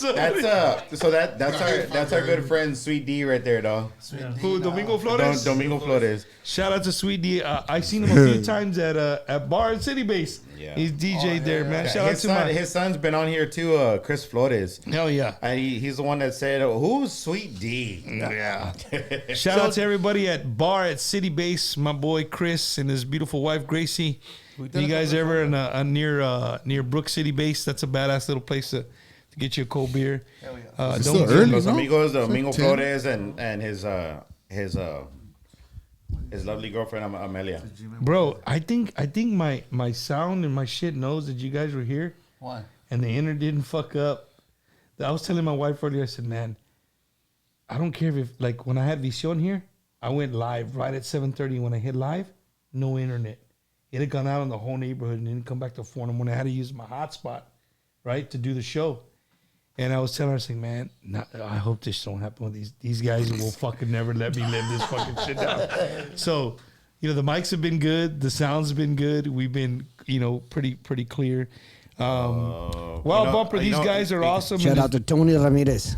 Tony. Tony. Well, we'll leave that one out of that, Tony. I'd rather have you here. What do you say? What do you say? Mr. Snare.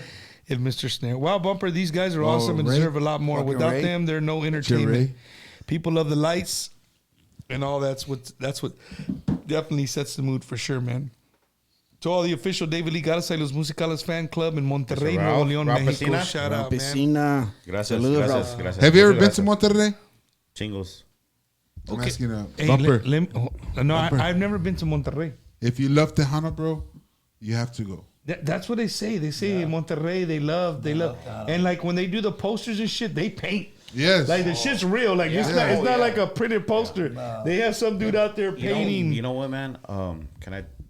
Ale. When I used to work with the Grupo Vida, before Jimmy Garcia had passed away, we were playing a lot with the Garcia brothers in Monterrey, and dude, it was always them and us, and they would fucking pack it like you wouldn't believe, dude. Hey, but over there they don't start the violence till like 2:33 in the morning, right? Dude, our first set wasn't until 3:30, 4 o'clock. fucking 3 o'clock in the morning. When the Garcia brothers went down, oh, dude, the pinche sol, Sun's coming up. Yeah, dude. Straight up, bro. And the club was fucking Still popping. booming. Packed, bro. Hey, But but Monterrey, I wish I could live over there. I really wanna I live would over go. there, guys. I think I would go if I was attached to one of you guys, like, or to a band, like to experience it. That I don't think I would drive myself over there and like go to a. Destiny's I looking need for somebody to a clean my sound house if you want to be attached to me that way. engineer. Destiny's looking for a sound engineer. Cut my grass and cook. And, no, I guess not. I'm out. Oh shit! I won't go to Monterrey no more. You know, thank you all for making our lives easier on stage, week in and week out. Y'all deserve all the credit in the world. I appreciate all of you, Jonathan McGraw. McGraw. Bro, thank you, man. I appreciate that. Di Marie said the same thing. Thank you guys for doing what you do for the artists. And you know what? To all the artists that are gonna watch the show tonight or watch it later or whatever, on the most part, man, just make sure these dudes get paid and you just give them a little pat on the back.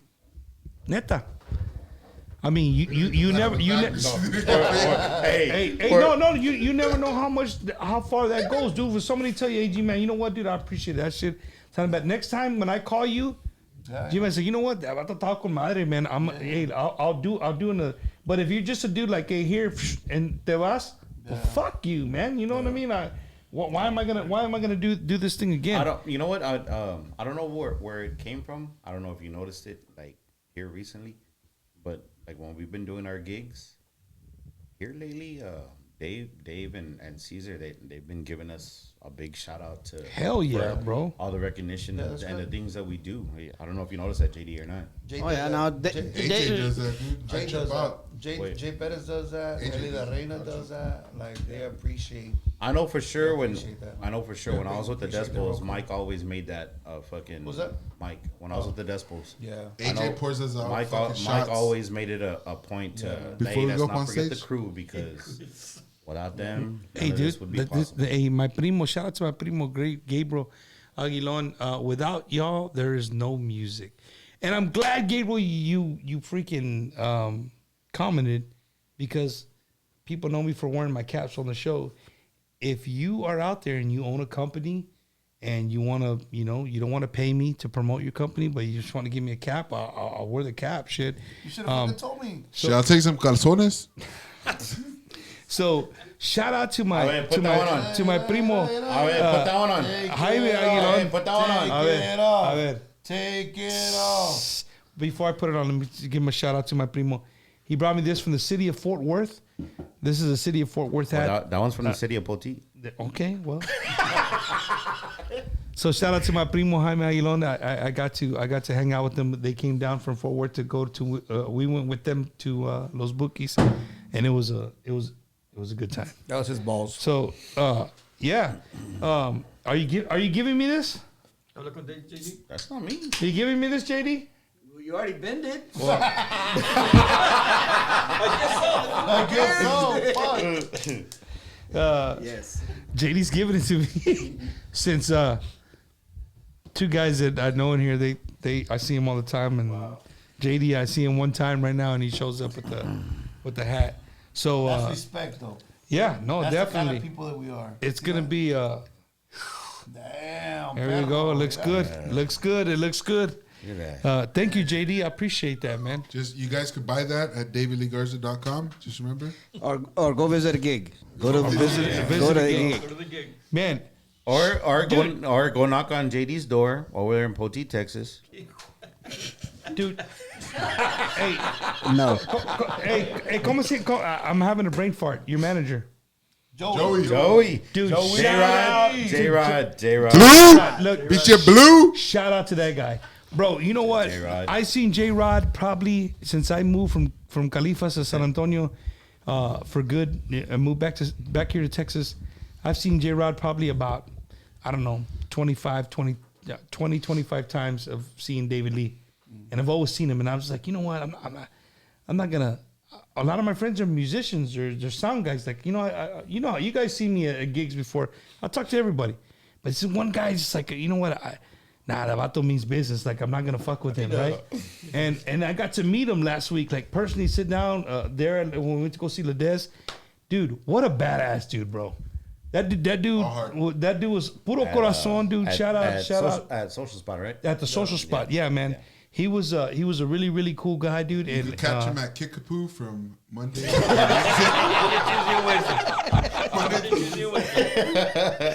Oh, fucking dude's always shit, winning, man. man. It's like So, hey, Before we win it, I want to say a shout out to our merchandise guy, Edward Flores. A little prayer on him. I know he's been having some COVID issues. Yeah. So, Maestro, get well, my brother. Get well. Cuídate, maestro. Maestro, get well, brother. right now's the time, guys. If you have shout outs, send them out. You know what? To my parents were fucking real anxious to see this interview. Hell yeah. My sister too. Shout out to them. You're doing good, bro. You guys, every single one of you, man, you're doing good for yourself, man. Anything before we? Once again, man, I'm just thankful to be a part of this. Like, I'm just some being around legends. I'm just some guy from the RGV, Puro Pinche 956. You know what he told me? He goes, "Gee, man, I thought I would never be doing fanfare in my life." Yeah, like last year or this past year, we had a whole stage to ourselves. Me, my dad, and my brother. And I'm just honestly, man. It's from when G-Man. Like I met G-Man first. Like ever since I met him, like it's been a cool ride, man. And I look forward to everything. Meeting everybody in the future, like I don't know what else to say, man. It's just badass. Nah, that's badass, Rogelio. That's fucking badass. Yeah. Dave, you want to give any last shout outs? Thanks everybody for watching. Yeah. Hope you enjoyed it. Yeah. See if we can have a part 2. Yeah, no, we're definitely gonna have a part 2, and we might get out of this small, and we just might do it where I'm in their realm. I think that would be really cool to see them. Your ass to work and we're gonna get limos in the pick us area. Hey, I'll roll up cables. No. Joe will escort your ass out the fucking building. JD, last time, man, you got any last saludos, shout outs, anybody? Can I have my cat back? No, saludos a todos los musicales. Hope y'all were listening out. Yeah, it's been a pleasure. It's been a great 40 plus years to be working with them. Saludos a todos los músicos that have gone across that tuned in. our path. It's always been a pleasure to work with them. And again, I said, let's get some younger generation to start getting the band out there. Let's keep this onda going. Yeah, you know what, JD? I'm glad you said that, man, because I preach that every week. Like, you know, you're a sound engineer, but yet you're reaching out the hand. Whether you think so or not, you're reaching out your hand to those younger bands that are out there. Like, hey, if we want to keep our shit alive, we have to be open. As Tejanos, we have to be open minded. I think we kill ourselves because we love the oldies, we love the old music, and they're great hits. They're freaking amazing hits, but we have to be open minded and be open to listening to new music. You might find a song that just might groove you. You might dig it. You know what I mean? It might be a new hit. Yeah, you never know. So I was supposed to start. I wasn't ready. I was supposed to start. You ain't ready. Bumpers. No, bumper. I called my buddy and said, you know what? Fuck it. Everybody's doing a countdown. I'm going to do fucking bumpers countdown. Rudy Trevino has a countdown. The Tejano Gold countdown. But radio stations have their countdown. I said, and be different, brother. Be yourself. No, right. So I said, you know what? I don't agree. And no offense, I don't agree with some of the countdowns. Mm-hmm. Like I just don't. Like personally, you know, you guys are in the onda. You're here. You're part of the industry. I don't agree with it. Some of those people. No. And if you're there, I'm not knocking you, right? I'm not hating. I'm not being a hater. I want to get that clear. I'm not being a hater. But I just know that there's artists putting in freaking work. And not that you're not putting in work, but sometimes some artists just appear in there and you're just like, you take your head off and scratch your head and be like, hold up. Like, let me hear that again. How? You know what I'm saying? Maybe it's just me. But I mean, every week there's one or two that I'm just like, you know, I could tell you 3 songs right now that are better than that song, in my opinion. Yeah. It's my fucking show. I'm gonna have my own opinion, right? Songs. Of course. So, to those that I said that I was gonna start a thing, hey, forgive me, I wasn't ready. We went to damn 54th, and I wasn't ready for it. But next week with Chris Tristan from Tejano, he's gonna he's gonna be here. He's gonna be my guest. Hey, We're gonna talk about when that. you talk to Chris, to ask him about the hotel incident. Oh shit, he's probably He wants to watching, pull me man. out there earlier, so let me ask him though. Yo, Frank Viesca, shout out to Rob behind the scenes and Joe and the rest of you guys that are there. Make Tejano sound on point for me and Bob to jam to. Rob in the house, Rob Long. El Rob. What the guy? Oh, What the shit. guy? Shout out to Clayton Moya. Yo, I heard, One of them guys. Bert, go, Clayton. Do Grupo this. Completo is having a bunch of stuff coming out. Hey, bro, send it to me. Send it to me because that's what I'm gonna do. So I'm not gonna do a countdown. I'm gonna do bumpers, 5 songs that I want my fans or my people watching the show to focus on till the next Wednesday. So I give you 5 more songs. Because they might not be on the top 5 countdown, right? Mm-hmm. But they're just songs that have caught my ear, and I want to share it with the people. So I'm not gonna call it a countdown, but I am gonna have some songs that I want to push out to the, You gotta get some retoño. You see, already shout outs, you know what I'm saying? So if you're a group and you got some music, right? Hit me up, message me on Messenger or whatever. If you got my number. There you go. So Joe, I didn't give you a chance. You any shout outs, any last minute? I said it. I already said it to my You family, good? bro. Shit, we're at 3 Steve, hours. shout bro. out to Steve. Steve. Stevie Wonder. Oh yeah, Thirsty Stevie Horse. Wonder. Yeah, yeah. Steve. Oh, it's Steve. Yeah, Steve. Hey, Steve, my name is Bumper Joe Gomez, B? and I have a show called Wacky Yes. Wednesday. From Dallas, Joe B from B. Dallas. Joe B from Dallas. He never logged on, but Joe B from Dallas. He definitely always Sound guy? Yes. Yeah, he's some guy. Oh, he Sound guy, actually- musician. Yeah, sound guy, musician. Singer, Yeah. vocalist. Singer. He used to do backup vocals for Jimmy Gonzalez, Maz back in the day. Big Rich. Yeah, Big Rich too. Okay, Yeah. well, who's Yeah. one sound guy or that works that you would like to see get out of being an engineer or something like that and be a fucking And that is artist? our no. Vámonos. Yeah. Close it off. Who would you like to see? Hey, John Paul said DJ Lives Matter. Damn it. So, Joe, you don't have any more last shout outs, any thank yous, anything? Let's just leave it at that. All right, cool. No. You, man? Yeah, I'm going. man, I have a lot of thank you. Actually, I'd like to thank these guys for a lot of things in my life. Joe, he's been in the company for a long time since me and Joseph Gonzalez Since he started. first started it. Man. I don't know if y'all do know that, but we started the company. Me and Joseph, Jimmy's son. Mm-hmm. We started the company. Choch, and shout out to Choch Gonzalez. Yeah. Choch Gonzalez, yes. We started the company, and Joe was there for the ride, and we've come a long way, and thank God because of people like him, bands like David Garza, Elida, Grupo Vida, Jimmy Gonzalez, Michael Salgado, Yep. All those kind of artists have always gave us opportunities, to set up their equipment or set up the equipment. They put just give us a chance, they put their and- faith in us to fucking make their shit happen. Yeah, man, So, and then of course Rogelio, man, and Rogelio's been good people since the first day I met him. Another Last guy week. named Ray, he's been good to us. As of late, Noe's been around me and trying to learn some stuff from him and trying to pick his brain and just everybody around, the support, the friends, the family, the kids. Man, the kids. Man, my kids. I can never take what I've lost from my kids ever.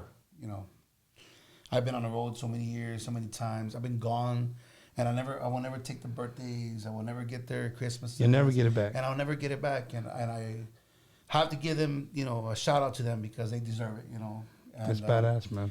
But along with everybody else, especially my friends, my parents, man, just everybody who supported me, everybody who believes in me, everybody who helps me in and out, or Brother. you know, when I'm at my worst, when I want to give up, when I just want to just say fuck this and fuck that And fuck this gig. and just fuck this gig, and you always have somebody just pick at it. You say, gee, you know what? Just keep going. Yeah. Your mom. Yeah, my mom.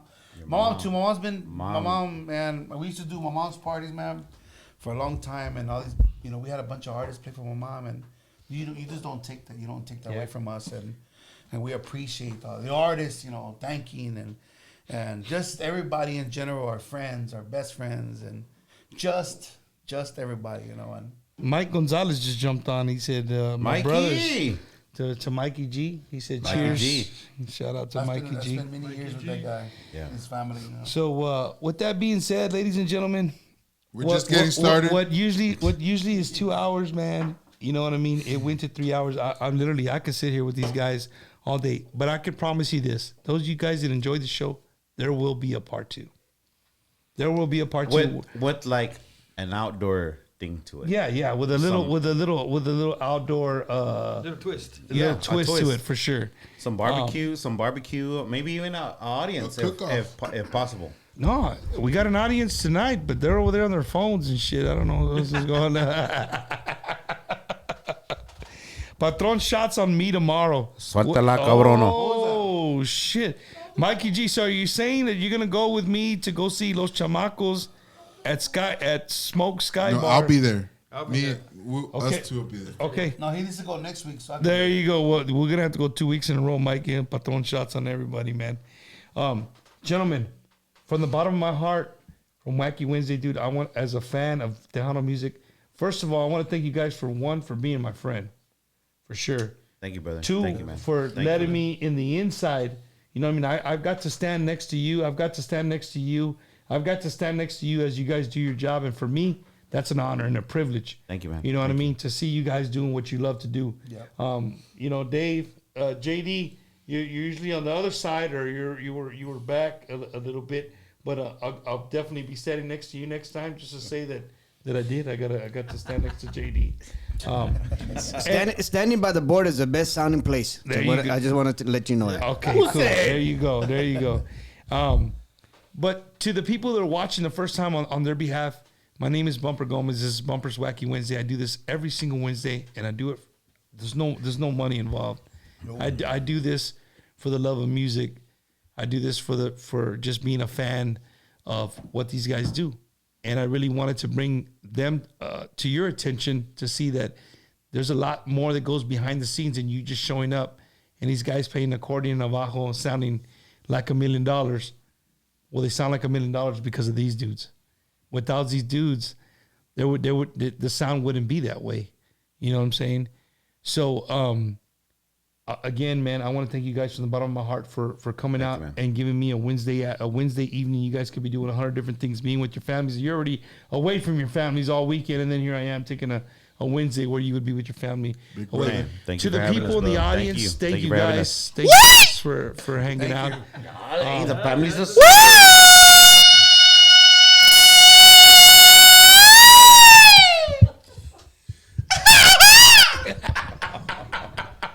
Rogelio. That's Rogelio right ¿Para qué me there. invitan si sabes cómo me pongo? If you ever hear that grito, is that motherfucker right there. Yeah, oh, shit. G-Man, Soundwave Productions, myself, Big Time, Joe Oliva, Los Musicales, Hell yeah. Rogelio, AJ AJ Pinche necio. Marquillo over there, David Ponce, Ladies and gentlemen, thank you guys our front house guy over there, JD Esquivel, front house guy is for hanging out with us. It's been Pinche negro, Pancho. it's been a privilege. Shout out to Panchito. With Joe Lopez now. It's been a privilege that you guys watch the show. Thank you. Continue to tune in every Wednesday at 7:30 right here on Bumper's Wacky Wednesday. Next week, Chris Tistan from Hot Tejano will be right here in the studio. I'm going to show up. You guys have a wonderful, wonderful rest of the week. Have a great weekend. Take care of yourself. Tomorrow night, you can see Rogelio, Dave, they're going to be down at Smoke Sky Bar here in San Antonio. Los Chamacos, my boys, they'll be out there jamming out. Some check 'em out. gritonas. Y'all have a good one. Bumper's Wacky Wednesday. Peace out.